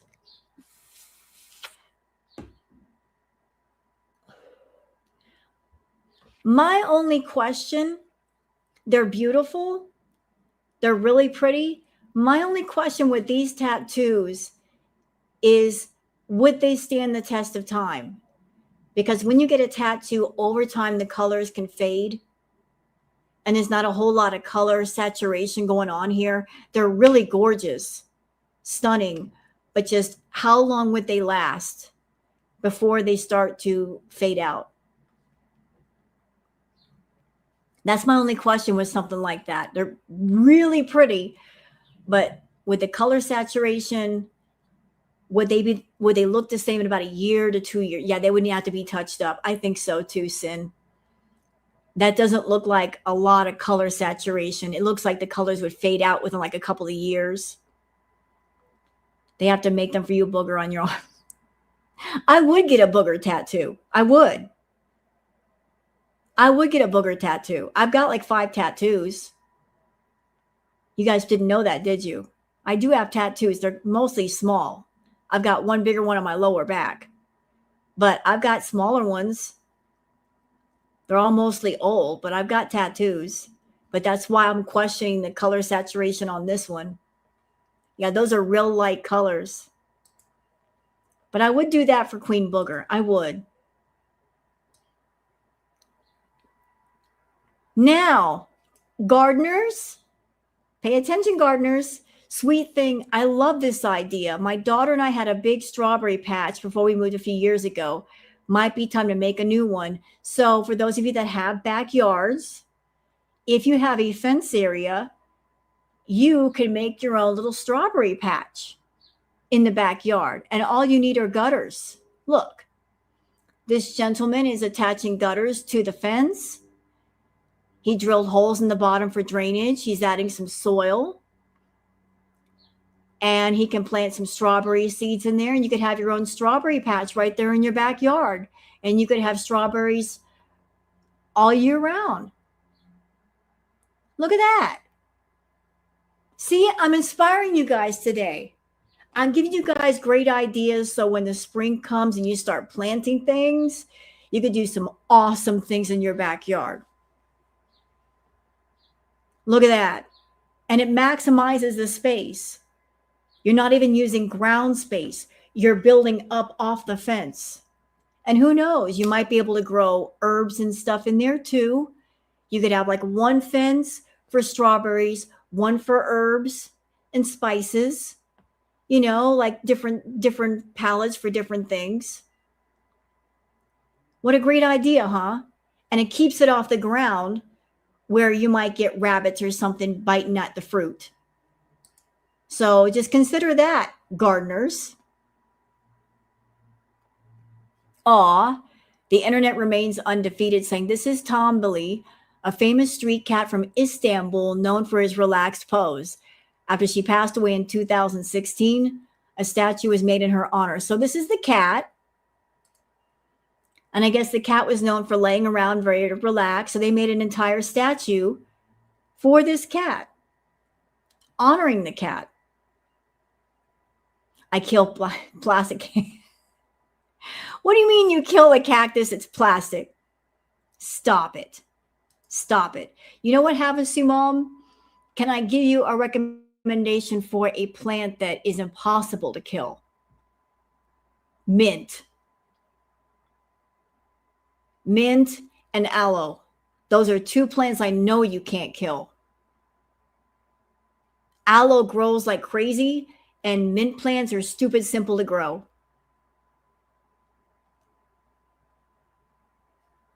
And all you need is a little snippet off of a mint plant, like peppermint, spearmint, any kind of variation of mint. You plant it in the ground and it will, it goes wild.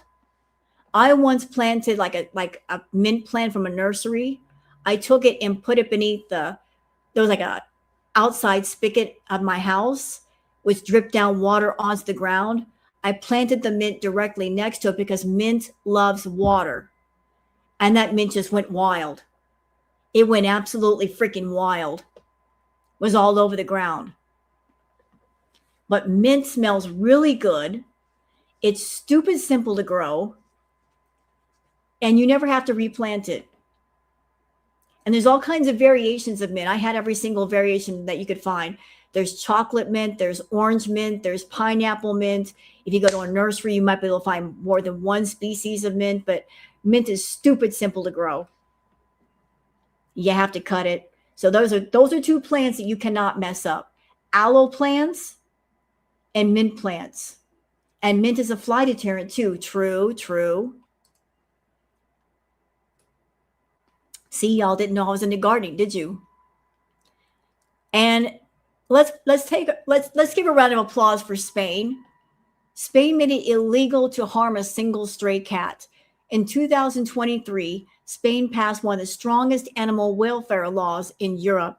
Stray cat colonies are now officially protected by the government. Cities are legally required to care for them, sterilize them, and let them live in peace. Look at that. Spain stepping up for the spare cat, the stray cats. Hats off to you, Spain. Good for you. Okay, we got some beef out in the wild. Hey, look at this. Two hares going at it. They had beef on Twitter, and they're taking it to the streets. One said, pull up, and the other said, I'll be right there. I'm telling you, there's drama in the forest. We don't know about it. Somebody just happened to capture it. One hare said, pull up, bitch. Bring all your carrots. I don't care. Bring your family. I'll take you all on. Man, it's not safe out there. It's not. You know, these streets are getting wild, literally. When it's not just people fighting out in the streets, even the animals are fighting out in the streets. They took their beef literally to the street. They mean business. And here's something that make you happy. We don't deserve cats. In South Korea, some smart bus stops are doing more than just helping commuters. They're quietly watching out for the city's stray cats too. Sensors beneath the benches detect when a stray curls up underneath, then automatically releases a gentle, warm air to create a cozy pocket to keep them warm. Oh, what a great idea. So when a cat sits down on the bench, it automatically starts warming up so that cat doesn't get cold. What a fantastic, it's amazing. Somebody was thinking outside the box. I love that. I absolutely love that. And I want to take you guys to a great place without even you leaving your seat. Travel guide, this is in Switzerland. So I'm taking you guys for a second to Switzerland. Okay, we're turning off the music. No, turn off the music, doggone it. Shut up. Here we go, chat. This is Switzerland. I'm giving you a view of Switzerland. We're going to Switzerland for a minute. Look at those majestic mountains.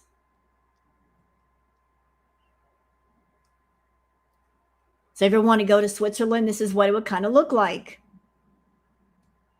You get to go to Switzerland for a minute. And you didn't even need a plane ticket.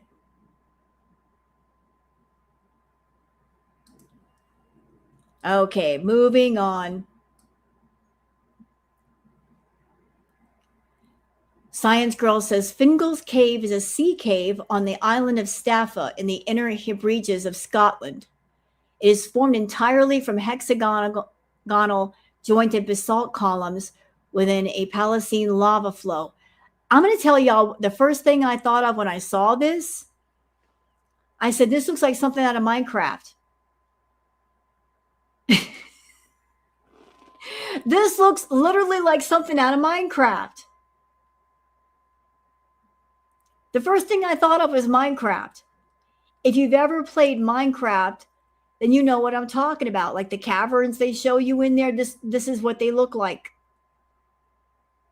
Everything's in cubes. It's gorgeous, but the first thing I thought of was Minecraft.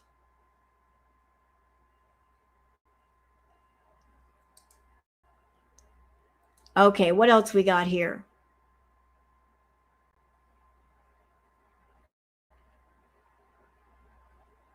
Okay, we saw that. That right there. And here's another beautiful place from Science Girl, Havasu Falls, a turquoise waterfall in the desert. I've heard of Havasu Falls. I've always wanted to go to Havasu Falls, but you got to hike to get there, but it's worth the hike. I forget how long the hike is, but it's a ways. But there you go, Havasu Falls. Look how beautiful that is.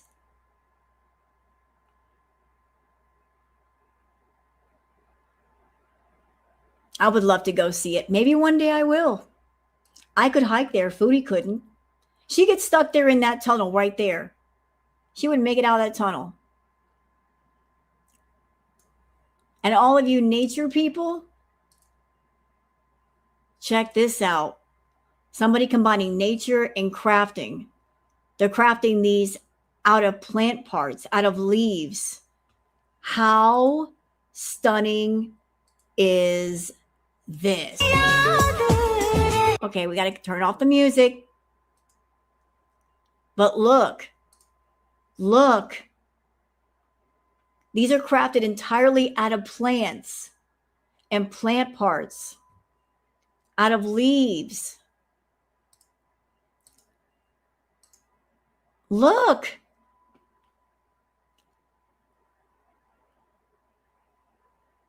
All of this is plants. All of it. It's pure art.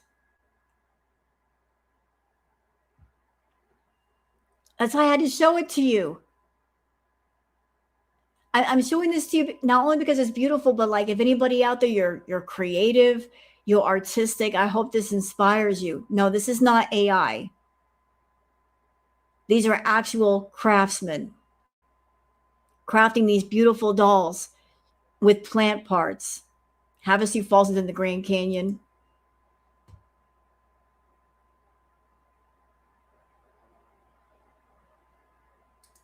But I just want to show that bit of beauty to you. And speaking of Thailand, let's give a big round of applause for Thailand. Thailand declares cats as official national symbols. How about that? So Spain has stepped up for the animals, and now Thailand is doing the same. In Thailand, cats are national symbols. I'm telling you, Booger's got friends. Booger's got friends.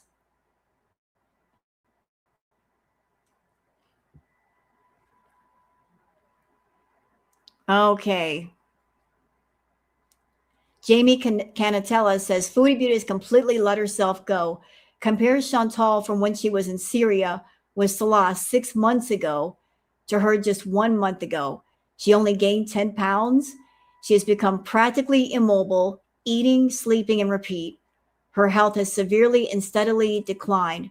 When is enough going to be enough? So, again, let's do some comparison pictures. Foodie in Syria. Foodie now.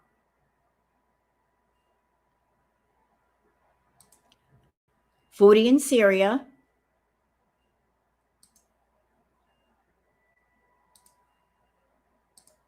And Foodie now.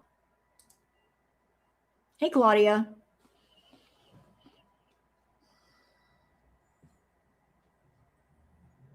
So she's only put on 40 pounds since she left.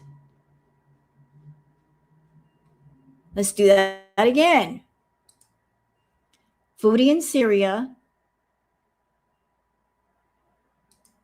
and Foodie now.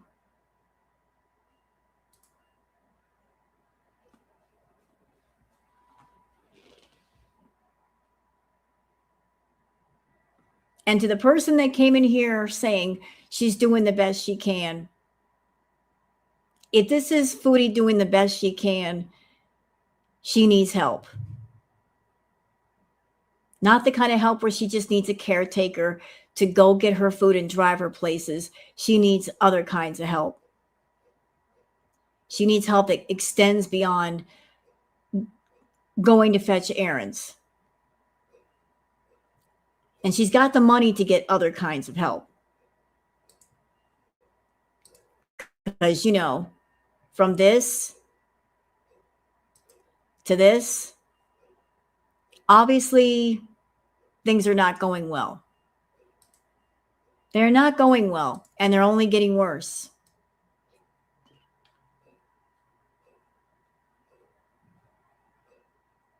Y'all, look. Look.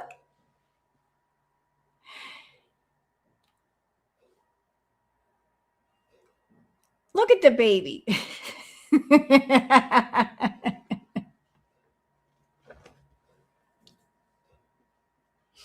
That's me and my kid. That's me and the queen. That's a picture of love right there.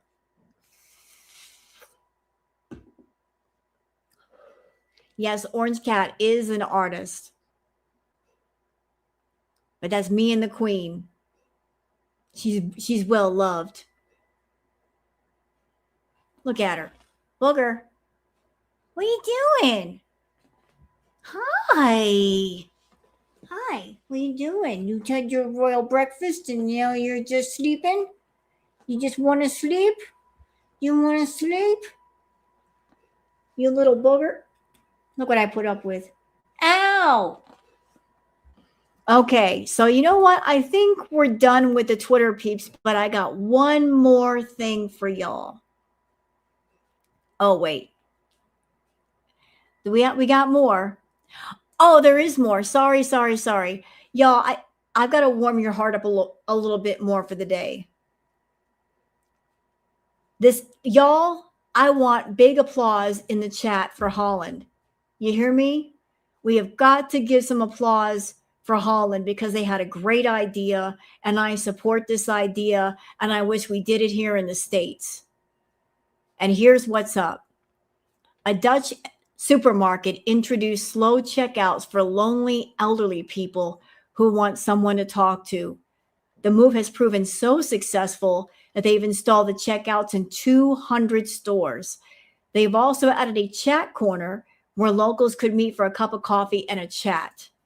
What a fantastic idea.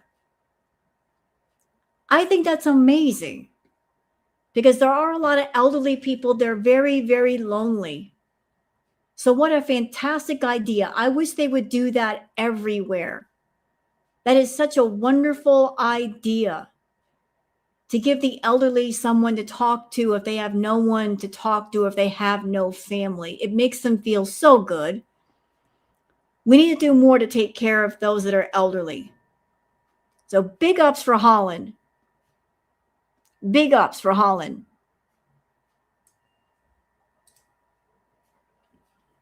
Okay, you guys want to see a bull playing like a dog? Boot and Beacon says, just a little puppy. You didn't know that bulls can act like dogs, did you? They can be pretty playful. You got to be careful around them.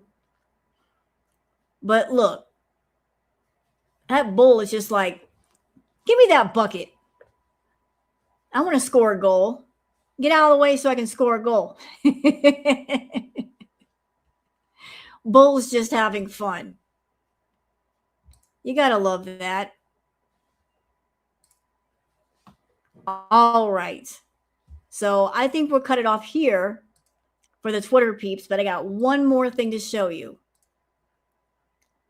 How about we watch a video? It's a short video from Knock Knock It's Karma. It's Foodie Beauty Obsession, the prequel. Yeah, Rufus does like to play with the Range Rover. He likes to roll it down the hill. His favorite thing is to roll it down the hill. He doesn't like it on the property. He's got a problem with it being on the property. But considering how Foodie Beauty is acting obsessed over men, I thought this was appropriate. So y'all ready? And thanks to Knock Knock It's Karma. Booger, get out of there. Excuse me, ma'am. Get out of there. Get out. Thank you. Let's watch. Music. We got music. Okay, we're gonna get past the music. Please understand this. Narcs are severely emotionally stunted, undeveloped adults. Regardless of however highly mentally functioning they appear to be, they have the emotional intelligence of an angry, irrational young child. Booger, get out of there, honey. You're gonna get hurt.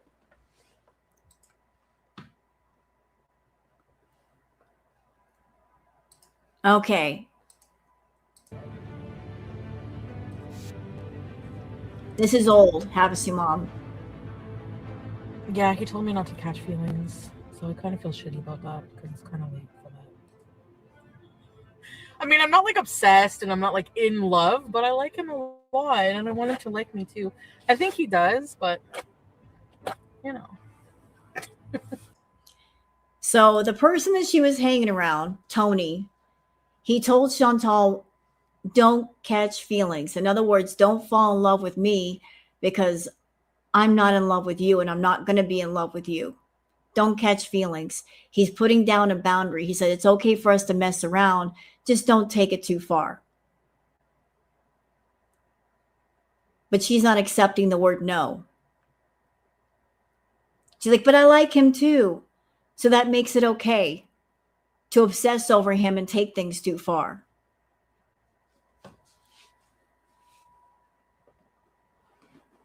Like, so when somebody tells you, don't fall in love with me, they're saying it for a reason.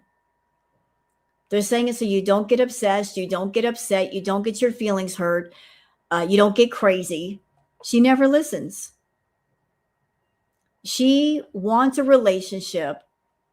She sees a guy, she gets attracted to a guy, and she doesn't stop to find out about the guy, about what he wants in life or how far he wants to take things with her. She just assumes that every guy she meets wants to fall in love with her and is going to fall in love with her because that's what she wants. However, if she did her research, she'd find out these guys just want to mess around. And so I need to understand this is all it's ever going to be and don't go further than that.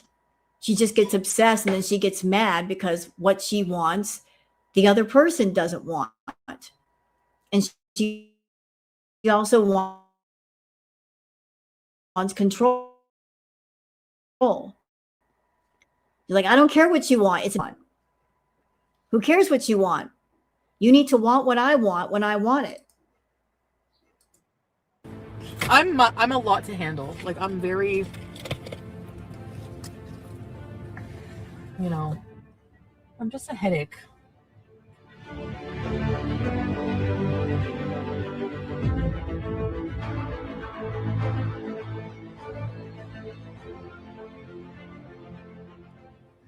Tony's the one person for now. She says that about every guy she's with. Oh, he's the one. He's the one. She wants to make that guy into the one. Natter was the one. And then when Natter wasn't the one, suddenly Salah was the one. And now that Salah isn't the one, she's back with Natter. Clearly, she's obsessing about him. Like, tag, you're it. She's playing like emotional tag.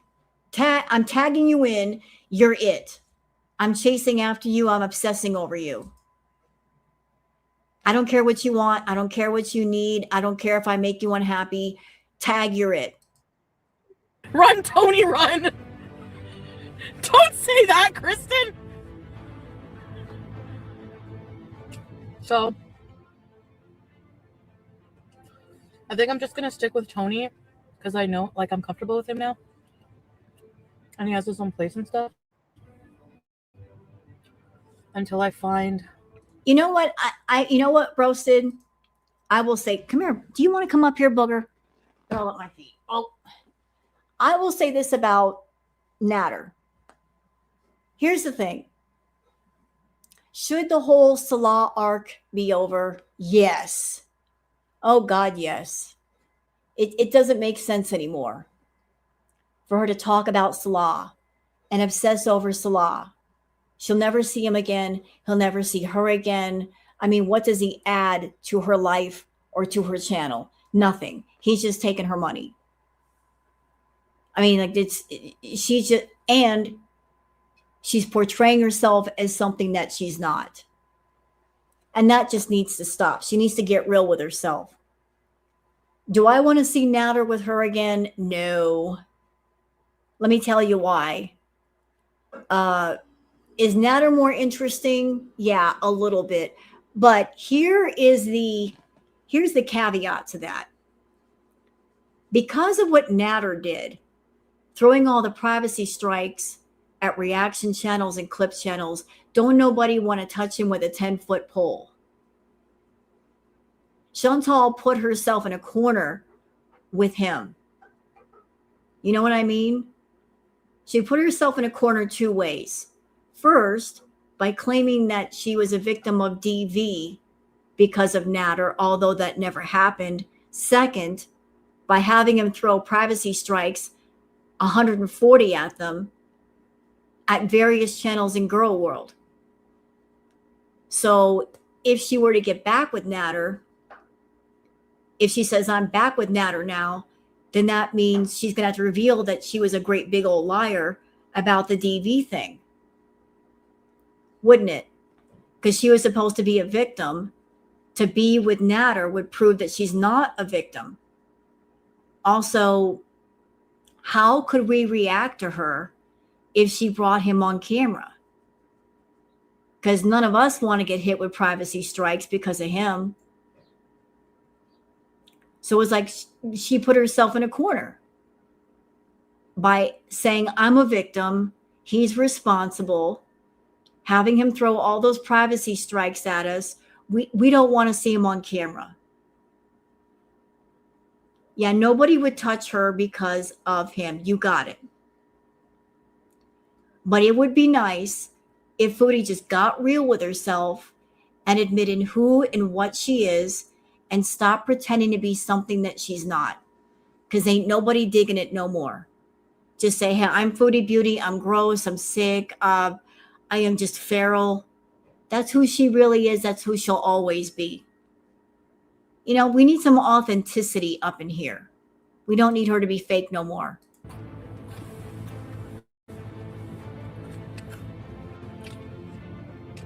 Until I find somebody, if he doesn't want it like that way, you know?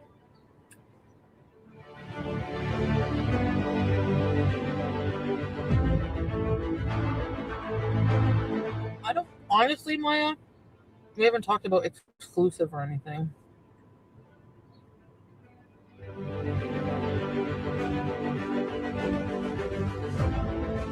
So she just said that the guy Tony told her, don't fall in love, don't catch feelings. And she was gearing up with Tony of like, to instead of respecting his boundaries, challenging his boundaries. Chantal, no means no. When someone says no, you respect the word no.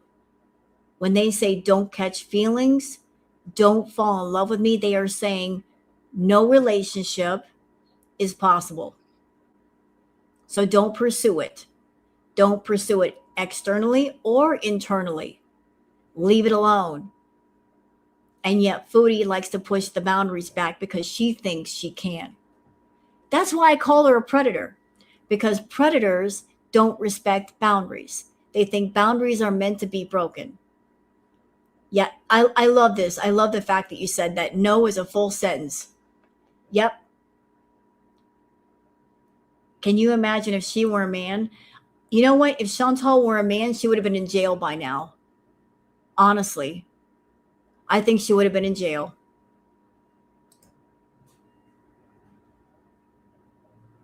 She would have gone to jail at least once. But she's got such an aggressive attitude when it comes to people's boundaries. Maybe I'll talk about that this weekend.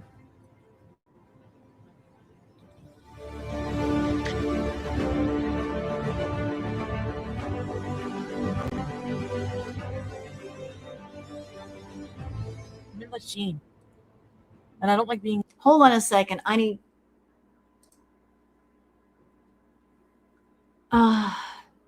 Unicorn, I'm not trying to get all up in your business. I would recommend this therapy. Like, I think, because when you've been through something like... I've been through DV. And it's hard. The trauma.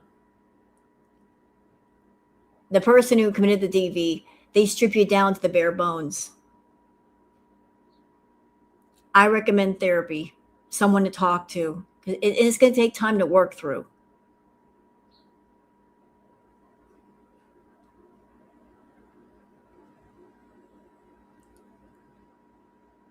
And I'm sorry that that happened to him. I really am. But I recommend someone to talk to, some therapy.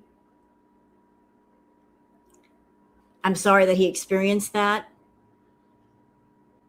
The relationship that I went through, I walked out with nothing. I was grateful, though, because I got to walk out with the most important thing, and that was my life. But I'm sorry that happened to him. But I recommend therapy, someone to talk to, because mentally you just need help working your way through it. You know, just processing it. You know, just having a support system and letting them know that we care and we're here for you.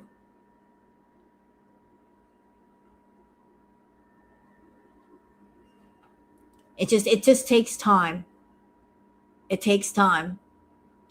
And like, I'm not trying to get like trauma dump or anything, but just one of the hardest things about being in a DV relationship is that even though you're out of it, it takes time for you to mentally realize that. You know what I mean? It's just, you could, even if you're away from the person and out of that house, part of you is still in there. It takes time to process. I'm not in that situation anymore. I'm not with that person. Things are different. To like make the shift over. Like part of you is still there. Like the new reality. Like the old reality is still with you until the new reality takes over. Anyway, let's keep going. In Lachine, okay? So I am only in Lachine because I went to near Cornwall to see my family, and we went to that's why I went super, like, it was early in the morning. That's why I was awake, and that's why it was in the morning, because that's when my family was available. It's a weekday, people work. We went to this like sunflower field thing, and then we had breakfast at this diner. It was a nice day. It was a pretty long walk, actually. We walked for like an hour total. So now I can fill my crop again. Yay.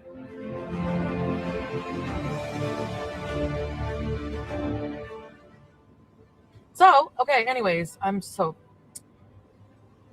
back to business.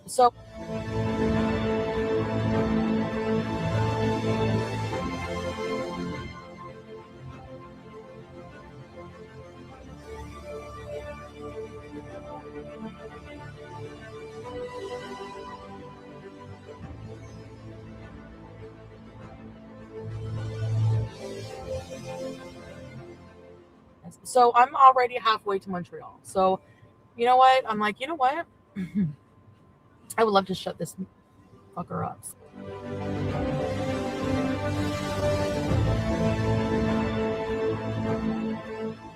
So I call the Lachine police station, and they're like, I'm like, yeah, I'm just calling to see like if anybody has a case open against me, because I should probably know that. And they're like, well, you have to come in the police station with ID. What is this guy waiting for? I'm like, okay. So I figure, you know what? Why the hell not? Okay, gotta stop and read all this. So let's recap. She called the Lachine police station to see if she had charges. They told her she had to bring ID and come in. So she figures, why the heck not?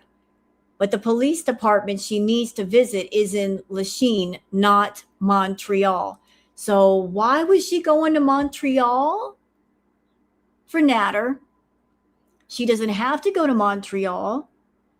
She can simply go to police station. So let's recap, family. So earlier she was talking about Tony, another man who is not Natter. Tony told her, we can see each other, just don't catch feelings. And Shantel was not respecting the boundary because she doesn't like the boundary. So with that man who was not Natter, she was already planning on breaking through the boundaries. And here she is talking about Natter. And with him, even though he's in another city, we're going to cross another boundary with another man. Doesn't seem like she has much respect for people's boundaries, does she? And where's the comment in chat I was looking for? Hold on. Looking for it. I like this.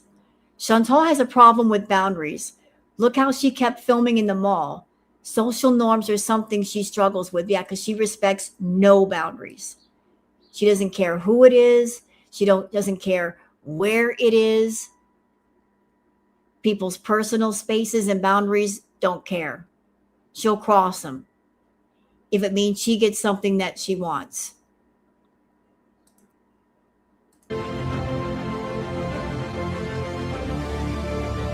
At the beginning of the clip, she told us, I'm in Lachine, and I don't like being a Lachine, okay? She later tells us she just left the Lachine Police Department and had called the detective and left a message. Let's see why she really is going to Montreal. Why would you go to Montreal, Shantel? That's where Natter is. You're supposed to be a victim of DV. So why would a victim of DV willingly go to the city where their supposed abuser lives? Who would want to? Most victims want to stay away from their abusers. They sometimes move across town or out of state to get away from them. Why would you want to go anywhere near him? unless he really didn't abuse you. Unless it was all a lie. Maybe there was no DV incident at all. Maybe it was just a game you were playing with him and with social media for the sake of manipulation and control. Yeah, she's the abuser. I don't think he ever was. I think she was. But of course, she has her channel and she likes to manipulate people. And she manipulated money out of people using stories of DV or portraying herself as a DV victim. Back in the day, Shantel made thousands and thousands and thousands of dollars portraying herself as a DV victim. Hundreds of dollars a night in super chats, telling long stories about her supposed abuse. It was disgusting, absolutely disgusting. Every guy that she's with, she tries to hint that they abused her, and yet she's the abuser. She's the predator. She's the one that preys on people. She's the one that's guilty. Yeah, she tried to accuse Salah of abuse. If something happens to me, it was them. And speaking of Salah, let's talk about Salah for a minute.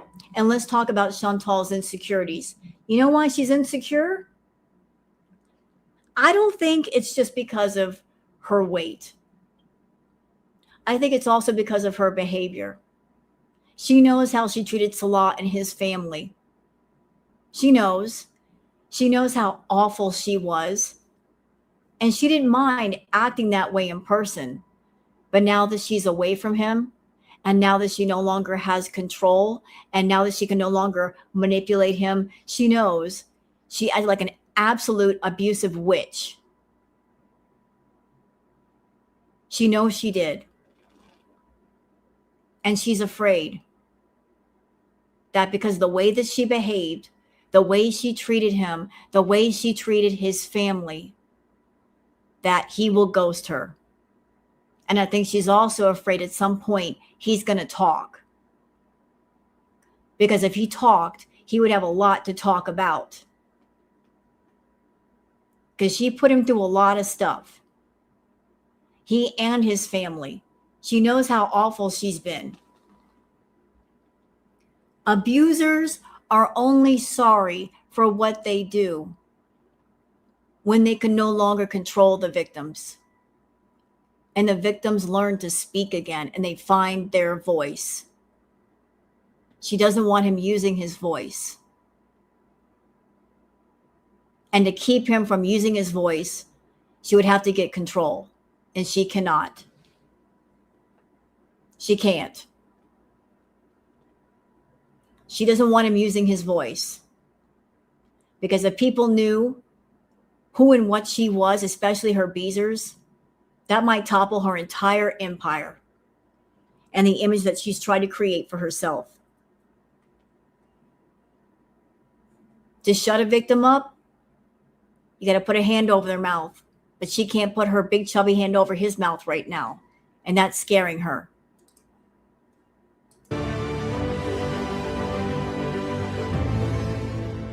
And maybe I can see somebody at the same time.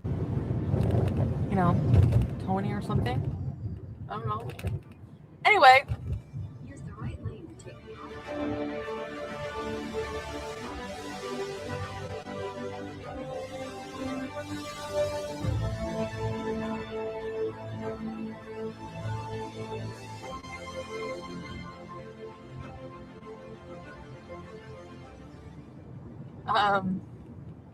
And I'm going to say something. Shut up for a second, Chantal. I'm going to say something. Chantal is someone, she likes to get high. She likes to get high on food. She likes to get high on party favors. But there's also the high of controlling people, being abusive and controlling people, manipulating people. There is a certain high you get from that.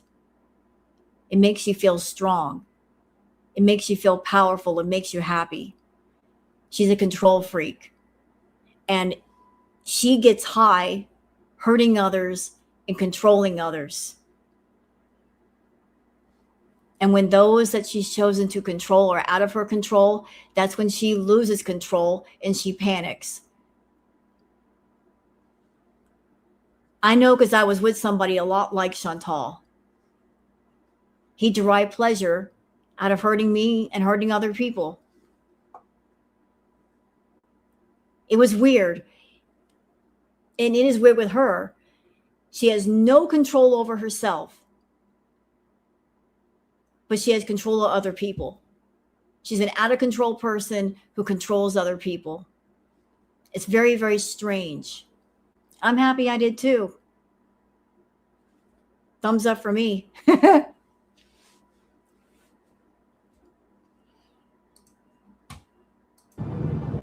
Yeah, so I'm just driving downtown to downtown Montreal. I pretty much blocked every single man that I was supposed to come into contact with recently, including the one for tomorrow. I don't want to see any other dudes. I think I'm just gonna like stick with Okay, Tony. this is manipulative behavior right here. This plays into, look at all that I've done for you. Did this guy Tony or Natter say, in order to be with me, you have to get rid of all these men? No. This is something she did by choice.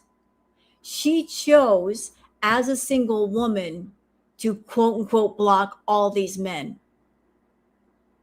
to just cut everybody else off, allegedly. We don't have any receipts, and she's not showing them to us that she blocked a bunch of people. But all we have is her word, and her word is worth shit. But if she blocked a bunch of people, she did it by choice. She chose to do it. And why did she do it? Just so later she can say, look at all that I've done for you. I chose you, and I had all these men around me that I could have talked to, that I could have been with, and I picked you. You should feel special. You should let me control you because I picked you. I got rid of everybody else for you. You owe me because I got rid of them. You fucking owe me. You owe me. She's always setting up situations of, you owe me. And because you owe me, I should have the right to control you. I gave my cats away for you. I turned away all other men for you. I did the Ozempic for you. I'm losing weight for you. I'm on the treadmill for you. I flew all the way to the Middle East for you. I gave you all this money to spend time with you. It's all about setting up a system of debt. Her spending money to create a system of debt. And with narcs, even if you pay them back every penny of whatever it is you borrowed, to them, you still owe. But she chose to not talk to any other man except for the one. That's manipulative. Turning a personal choice into a debt for somebody else. It's highly emotionally manipulative. It's evil.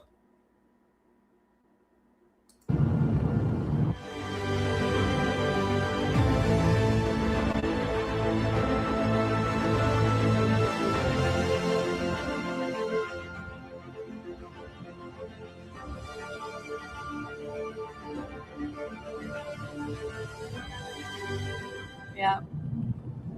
I'm not gonna see Tony today though because he's working. And I don't wanna I don't know. I don't wanna bug him when he's working. You know, he's really tired, he works hard.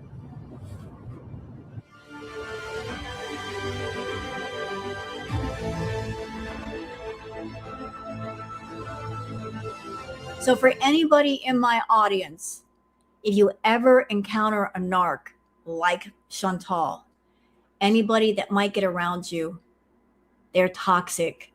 They're hurtful with their words, their behavior. You encounter someone that they act disinterested when you talk about yourself. They put down your feelings. They devalue you. And you find yourself wondering, why do they act like that? It's because they get high hurting you. And there's only one way to stop the hurt, and that's to get away. Just something to think about. Yeah, I think I'm just gonna like go home. I blocked all the extra men except for Tony. I'm keeping just Tony.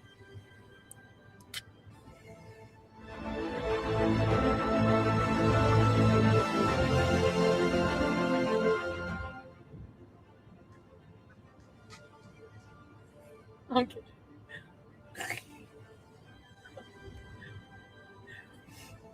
He works really hard, so I don't want to bug him. But I'm gonna see him this weekend. I feel like I have to be in love with somebody. It's like a part of life. I mean, I'm not like obsessed, and I'm not like in love. Or maybe I don't. Maybe I should just work on myself. Read her body language. The thought of just the thought working on herself exhausts her. Yeah. Chantal's energy could be better served working on herself, but to keep from working on herself, to keep from looking in the mirror and saying, I have all these problems, I really need to work on them, what she does is deflection. Instead of working on me and working on my issues, of which there are many, let me deflect, let me distract by putting all of my energy and attention on another person to the point of obsession. And it's happened over and over and over and over and over again. She deflects and she distracts by hyperfixating on somebody else. And meanwhile, she herself needs work. And the problems build up and the issues build up, and it's just getting progressively worse over time. Do I feel drained when I do tarot on Chantal? I used to. And there's been more than a few times when I've read on Foodie and I'm like, somebody's messing with me. Somebody's messing with me. And I've been feeling tired lately with no explanation as to why. I don't know if she's trying to do shit on me, but bitch needs to stop it. Because I'm going to do a full-on cleansing today. We're going to straighten that out. But I know other tarot readers have read on Foodie and felt drained and dark energy.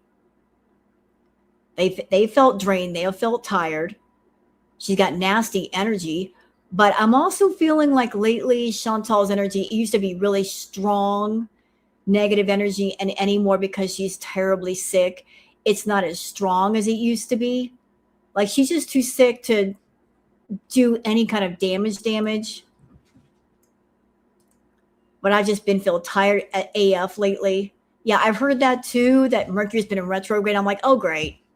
Wonderful. But you know what? Let me show you. Hold on. You know what we got going on here? Look what I got, Foodie. I'll show you what I got, bitch. Look what Mama Rose has. Do you see this? I've got a whole bag of sage, Foodie. Huge. I got me some white sage, bitch. And I got me we got a smudge shell. I got 3 of these. We are going to smudge some shit today. We are going to get it done today. We got some incense. Baby. Sage for days. I've had this bag for years. There's so much. Massive. When I say that I can cleanse, Mama can cleanse her house. But yeah, like Chantal can be, I got it.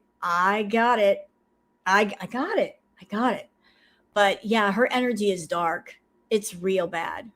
Where did I get sage in such quantity? eBay.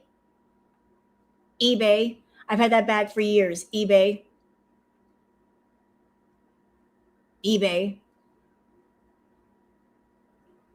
Yeah, that's why I'm going to do a cleansing today. Plus, I got my Florida water. Anybody out there, listen. You want to feel cleansed? Get some Florida water. Look, this is what it looks like. This stuff is strong and it's fairly cheap. Florida water. It smells really good too. So between the Florida water, the sage, and the smudging, we are cleaning the house. I want to get some of that too. Red brick dust. I need to go get a hold of some. We'll work it out. Don't worry. We're going to fix some nonsense around here. Yes. That's what I really need to do. Not Tony? Why? What's wrong with Tony?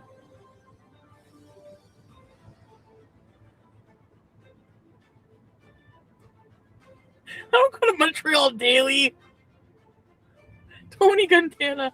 Weren't you just saying earlier today that you don't want to date men and have sex and focus on yourself? Yeah. I blocked all the extra men except for Tony. I'm keeping just Tony. Ew. Ew. Did y'all hear what she just said?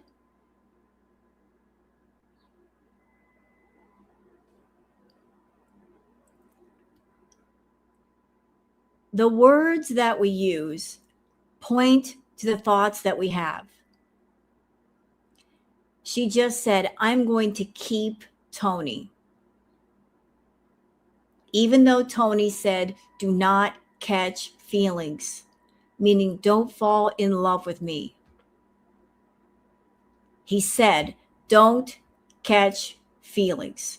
Is Florida water safe to use around cats? Well, you can just simply put that on yourself like this. So it should be fairly safe. I mean, you're putting it on yourself. You're not like sprinkling it around the house. Look, you just, a little bit of on your hands. It smells so good too. So you don't have to sprinkle it around the house, just on yourself, and it helps to clean you. But just the words that she used right there. She's like, I'm going to keep Tony. Talking about Tony like he's a pair of shoes or a necklace or a dog or a car. Talking about a human like an inanimate object. I got rid of all these men and I'm going to keep this one. Even though the one that you're keeping said, don't fall in love. And I think the reason why you were focused on Tony, Chantal, is because he said, don't catch feelings. You're not looking for love. You're looking for a challenge. That's what it's all about, isn't it? You say, I'm looking for love, but what you're really looking for is a challenge. And when someone tells you no, they challenge you. That's really what it's all about. You're looking for a challenge. And you feel like you're up for the challenge. And if you go after a guy that doesn't want you, that's like an even bigger trophy. Instead of going after a guy that does want you, you're going after a guy that doesn't want you. And to you, that's a bigger victory, a bigger trophy of some sort. And it's disgusting. That's why all of your love affairs fail, because it's not about love. It's an emotional, mental challenge. It's a chess game. It's a race you want to win. And then once you win it, you get bored. I've seen it. I've watched you for years. When you and Peeps moved in together and he had a job, you were after him to quit his job to go with you on YouTube. That was a mini challenge. And then after he quit or got laid off, after a while, you got bored with him. Then you moved on to Natter, much bigger challenge, much bigger. You're wanting to tame that wild horse. You never did, but man, you sure tried. You really tried to break that one. You never succeeded. And it fascinates you Then you moved on to Salah, another challenge. So it's never been about love. Love is kind. Love is nurturing. Love is balanced. Love is mutual. Love is a mutual thing. Challenges are not mutual things. It's one-sided. So there it is. She wants a challenge. She doesn't want love.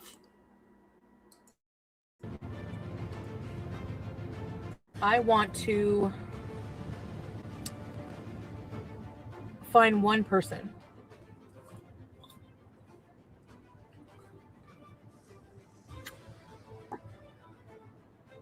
so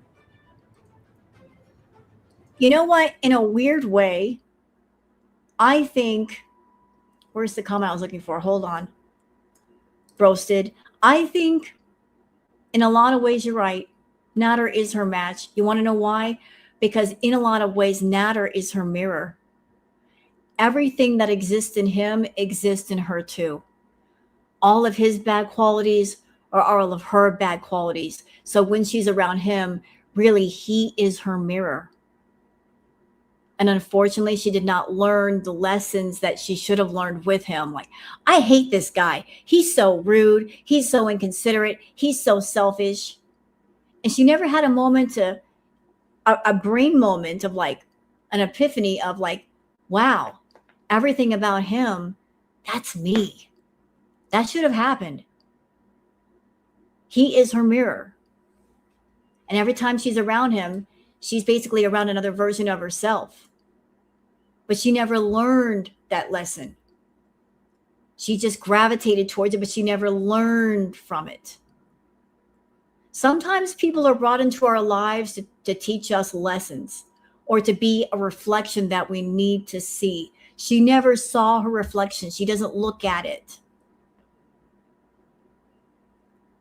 And so the lesson repeats. I think I'm just gonna stick with Tony because I know, like, I'm comfortable with him now, and he has his own place and stuff. Until I find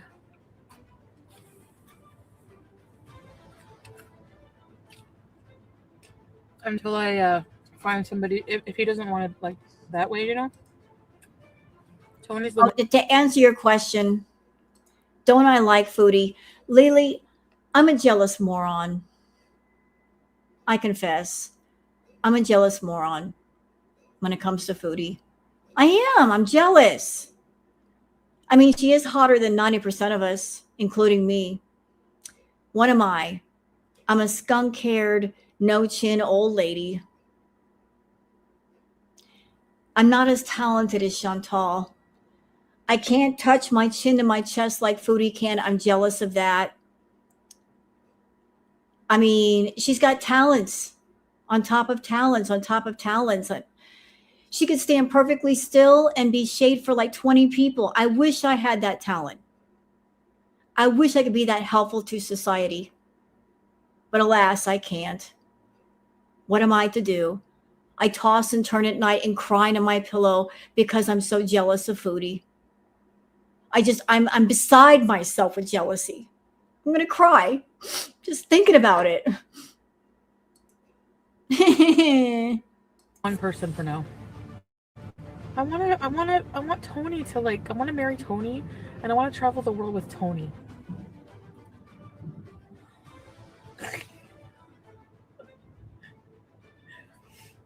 He works really hard, so I don't want to bug him. Like,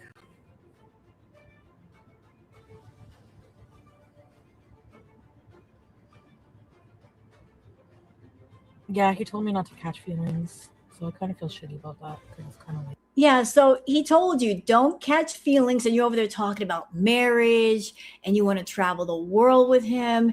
How in the world are you going to get married and travel the world with somebody who's already told you no? How are you going to do that? You're planning a whole life for this dude, and he don't even know it. You're talking about marriage and walking down the aisle and traveling, and it's like, girl, you're putting the cart before the horse. You're already saying to yourself, that horse is mine. You don't even have papers for them. You're not even the owner. I mean, I'm not like obsessed and I'm not like in love, but I like him a lot and I want him to like me too. I think he does, but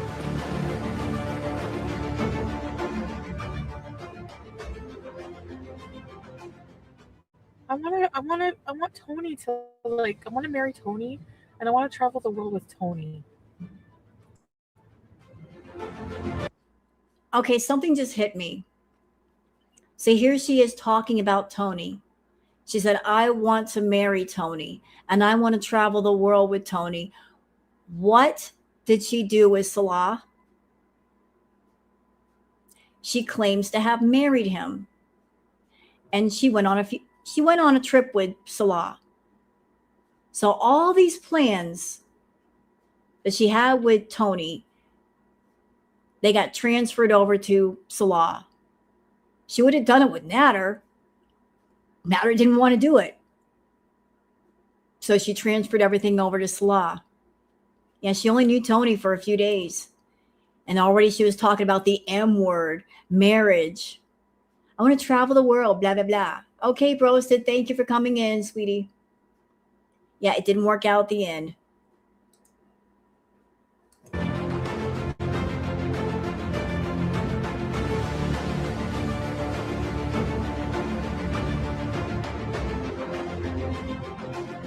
Try and come stalk with you. No, I didn't. Which logic? I want to know this. I want to know. I want proof of stalking right now. Now, how? Reaching out to you, messaging you. You were messaging. Let's get the messages out then. I want proof that you were not talking to me at all. That you were not telling me anything. I want proof of that. I want to see both sides of all the messages. And you know what? I don't know if Foodie's watching right now. She probably will watch. And if she's not watching, her Beezers will. Here's the thing. And this is where I want to put you in a corner with your nose touching the wall for acting badly. During Crackhead Olympics, you and Natter were going back and forth with each other. And you were doing it publicly. You guys didn't act normal. You weren't just carrying on in private as you should.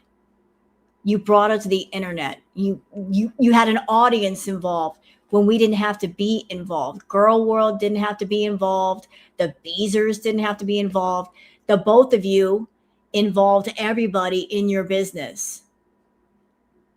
Acting childish.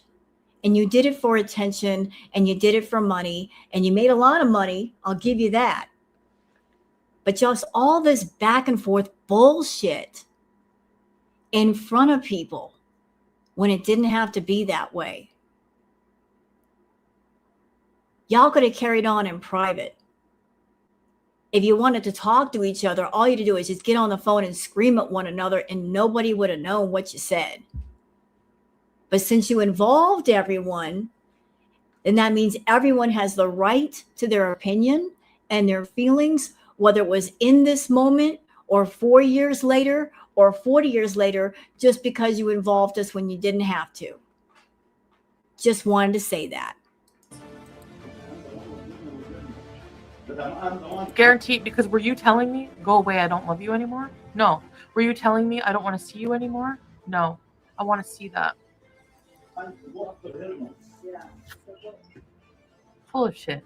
Full of shit.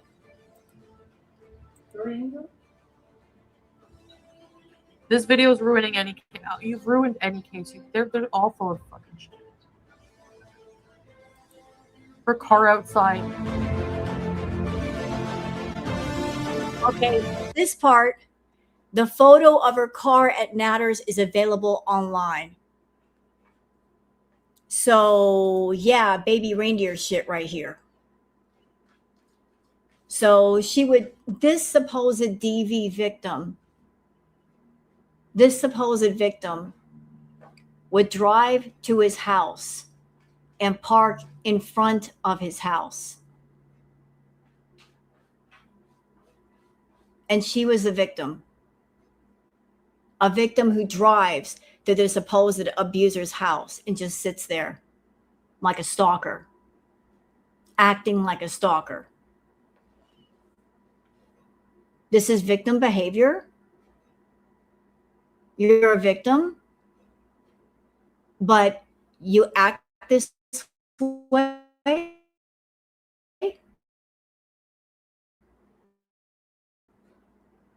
This way with Salah, if Salah were over here in the States. The only reason why she's not acting this way with Salah is because he's thousands of miles away and she can't get to him. That's the only thing stopping her from doing this to Salah. Literally, he's far, far away and she can't get to him. And that is why she wanted to go to Malaysia with Salah in the first place. Because in order to control him, they've got to be in the same location or she's got to be in close vicinity to him. But if Salah were in Canada, anywhere in Canada, if you were even over here in the States, she'd be driving to him, or she would insist that he be coming to her. Guarantee that. She's not doing it with Salah because she physically can't get to him.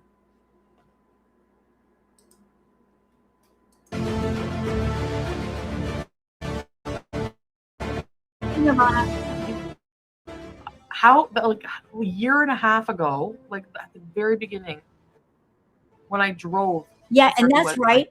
Hold on, shut up, Shantel, shut up. That's right.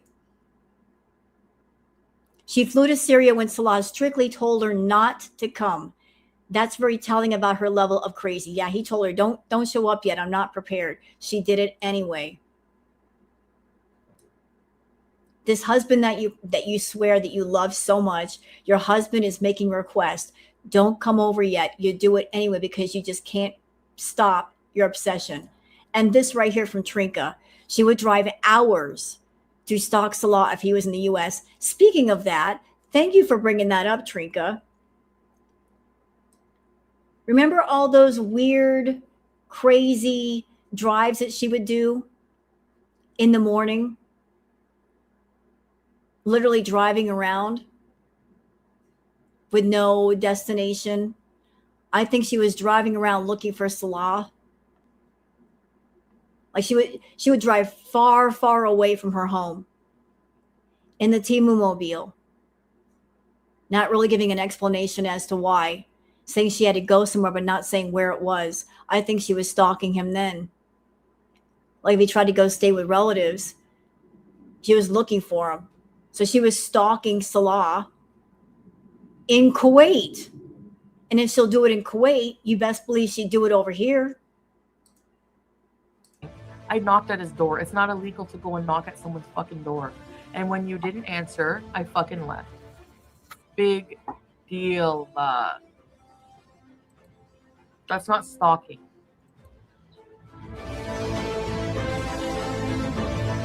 Okay, this part. Go ahead, Foodie. That's not stalking.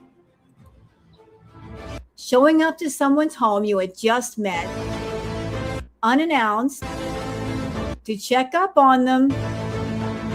I'm going to turn off the music for a second. Hold on. Unannounced, to check up on them and make sure they weren't lying when there wasn't even a relationship yet is something I would consider stalking at the very least. It was far too soon for that possessive, obsessive behavior. Correct. You're not in a relationship with this person. And even if you are, let's just say you are in a relationship with someone. Chat, I'm going to ask you the question.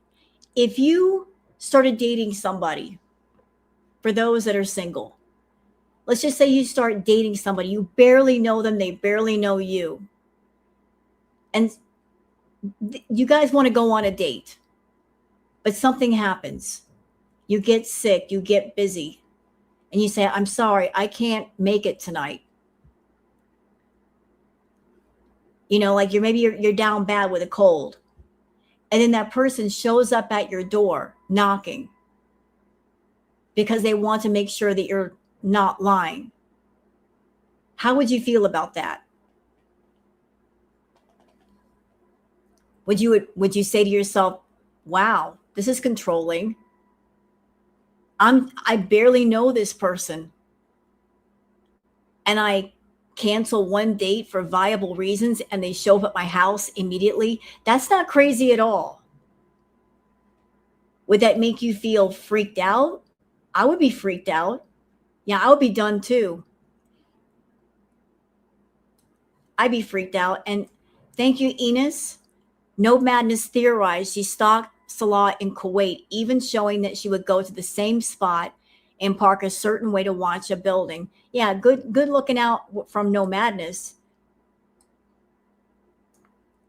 Yeah, it's somebody showing up at your door and knocking to make sure that you're home. That is controlling behavior. That might make a person feel like, I can't leave my house. Because if I leave my house, are they going to follow me? Are they going to scope out every place I go? Are they going to find out every place I go to? Are they going to show up at my gym, my aerobics class, my school, my college? Are they going to find out where my family lives and bother them too? It's controlling behavior. It makes you not want to go out and do things because you're overly concerned with somebody who's controlling when they shouldn't be. You know?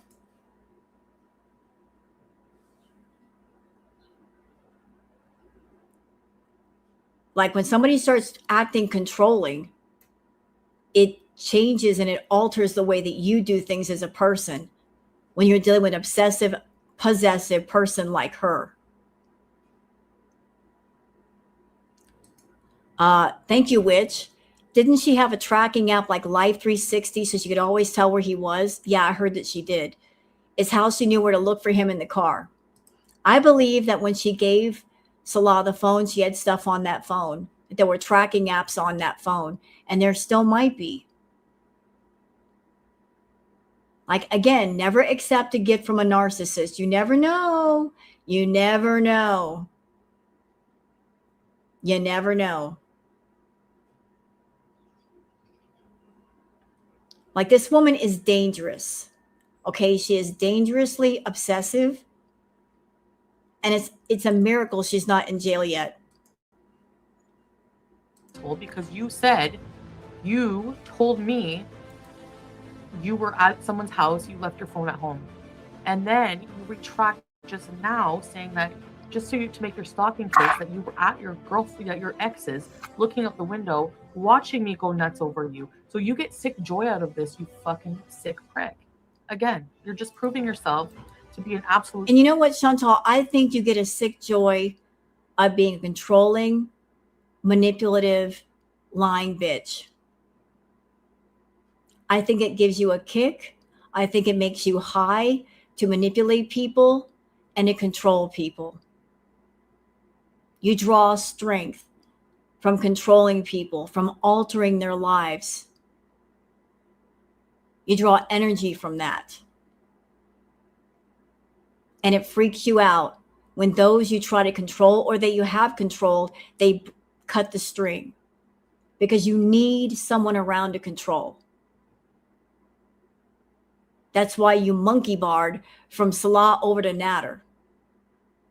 You swung from one guy to the next, back to the old guy, since the new guy doesn't want you. You derive energy from control. You have to control somebody. And now, and I'm going to say something you're not going to like, Foodie, and I don't care if you like it. You can send all the beezers over here that you want to. I think you know that your health is getting worse, much worse. And despite the fact that you're on this side of the grass where the sun shines, you can still change things. You can still turn things around. You've decided you don't want to. And that is your choice. You as a person, you have the right to do what you want with your own body, bad or good. but I think you know that your health sucks. And now you're on the lookout for a man to become your caretaker because you know how close to bedbound you are. You're looking for attention wherever you can find it. But I think you're trying to set up some sort of loose plan about where you're going to go and who's going to take care of you when the time comes that you can't get out of bed. I heard about you wanting to go back to Ottawa to be around your family, although you don't have a good relationship with your family and they are not set up financially to take care of you and be your caretakers. And they probably won't do it anyway. But I guess your way is, I'm going to be around my family.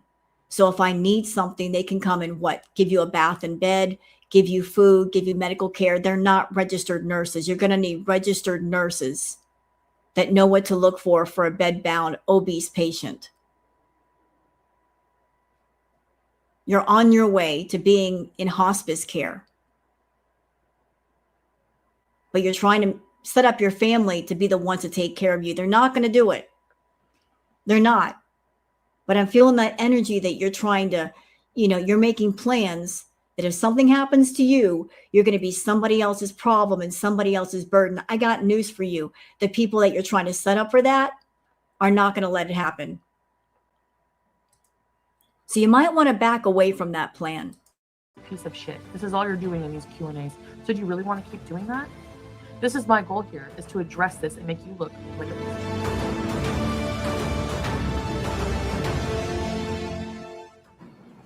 But for you guys,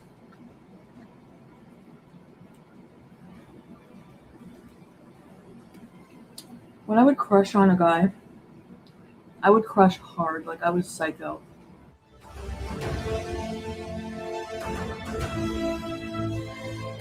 Like Fatal Attraction. So hold on a second. Go back. So we're going to freeze it here for a minute.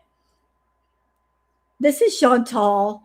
If you're wondering about the time period, this was during her time with BB. She was still with BB. This is before she moved in with Peeps and before Natter. So Shantel knows this about herself. She has self-awareness that she has this thing that when she falls for a guy, she falls hard and it makes her psycho. So she's not unaware of her issues. She's very much aware, and yet she's not fixing these things about her. She doesn't want to. She doesn't think it's a problem. So for anybody out there who's like, oh, she doesn't know what she's doing, listen to her. This was during her time when she was with her ex, BB. She's saying, when I crush on a guy, I crush hard, like Fatal Attraction hard. I become psycho. She is aware of herself. She knows her issues. She's never reached out for help for her issues. This was Shantel during BB days, and look how she is now with Salah. And this is years later.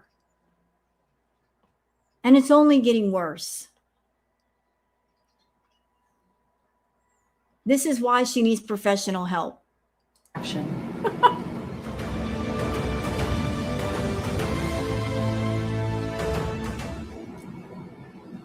So,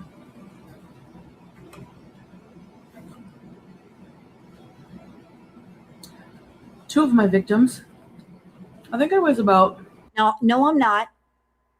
There's someone being passionate is not a bad thing. There's nothing wrong with being a passionate person. You can be passionate about art. You can be passionate about interior design. You can be passionate about learning. Passion can be used in a positive way for positive things. Where it becomes psycho, where it is psycho is when it crosses the line, when you are crossing boundaries and not respecting boundaries, and you're being aggressive with it and pushy and you're being a bit of a forcer. Chantal is a forcer. She tries to force through other people's boundaries. She does not respect boundaries. It's okay to be passionate as long as you apply it in a positive way, where you're not hurting yourself or hurting anybody else. So that's the line between passionate and psycho. When you're passionate about something, you're passionate. But when you cross boundaries and you're not respecting boundaries or personal space, that's when it becomes fucking psycho. She's psycho. In the beginning of this clip, Jan, she talked about Tony. Tony told her in plain terms, don't catch feelings. He said to her directly, don't catch feelings. But after he said that to her, she's like, well, I want to, travel the world with this person and I want to marry them. She was trying to be a bit of a forcer. So someone cared enough to say, don't catch feelings. I don't want you to get hurt. I want you to understand where the boundaries are. She knew where the boundaries were. And she's like, I don't care about your set boundaries. What I care about is what I want. And what I want requires no boundaries. So she crosses that line into psycho. $14.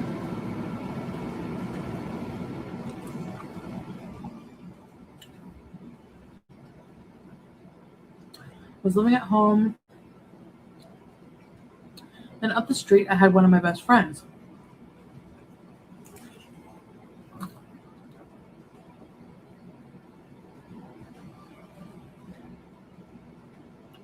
We hung out at her house a lot, and I really liked hanging out at her house because she lived across the street from these two brothers. Okay, hold on. They were twins. Okay, wait. She's about to tell the stalking story. Now remember, this was before YouTube. This is before Tony, Salah, Natter, even BB. This was when she was much younger and she stalked 2 teenage boys. This is the teenage boy stalking story. This is how far back her behavior goes. Go ahead, Chantal. Tell us all about it. And I had the biggest loss for them. Like,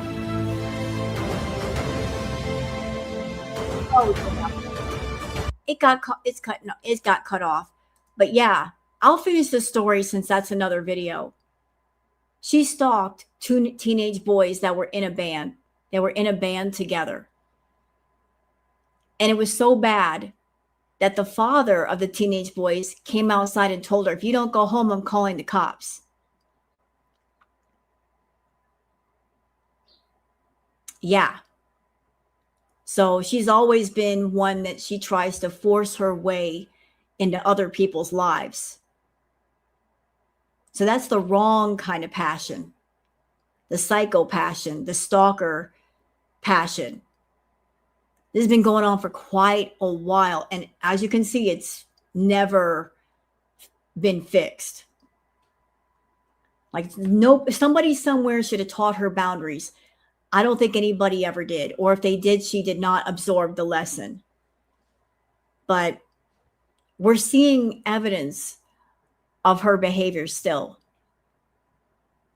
When you see her on live stream and she's on that other phone, you best believe that she's sending Salah message after message after message. And then if she doesn't get attention or she gets her way, what does she do? She comes online and she starts, making veiled threats about, you better talk to me or I'm going to start talking about you. Like she's playing a game, a very emotional, manipulative game.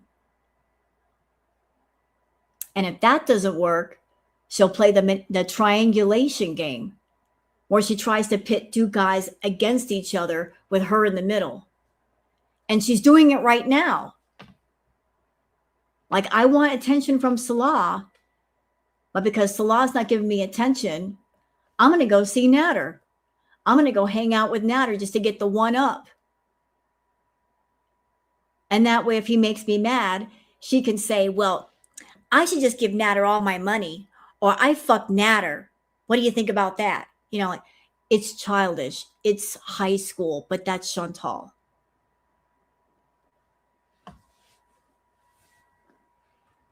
So that's what's going on right now. What's happening with radio? Did I miss something?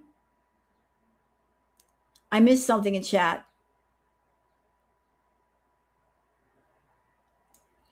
Sorry, but that's all I want to show you guys today. Chantal's content is just, it's literally poopy. And that's why I've not been doing so many reacts. Because it's her talking about her bowel movements. And that's why I'm doing the Twitter peeps and the retro react today, because it's something interesting.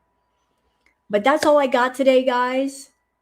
I appreciate you guys for being here. I'm going to go ahead and go and get some stuff done. Y'all have been amazing. And I hope to see you guys later. So thank you guys for being here. And I'll see you guys perhaps at another time. I don't know what Foodie's going to do. Y'all be well. And don't forget to like and subscribe. And don't forget to check out Knock Knock It's Karma, Barbecue Chicken, all the wonderful people that I've talked about here, including Rufus the Bull.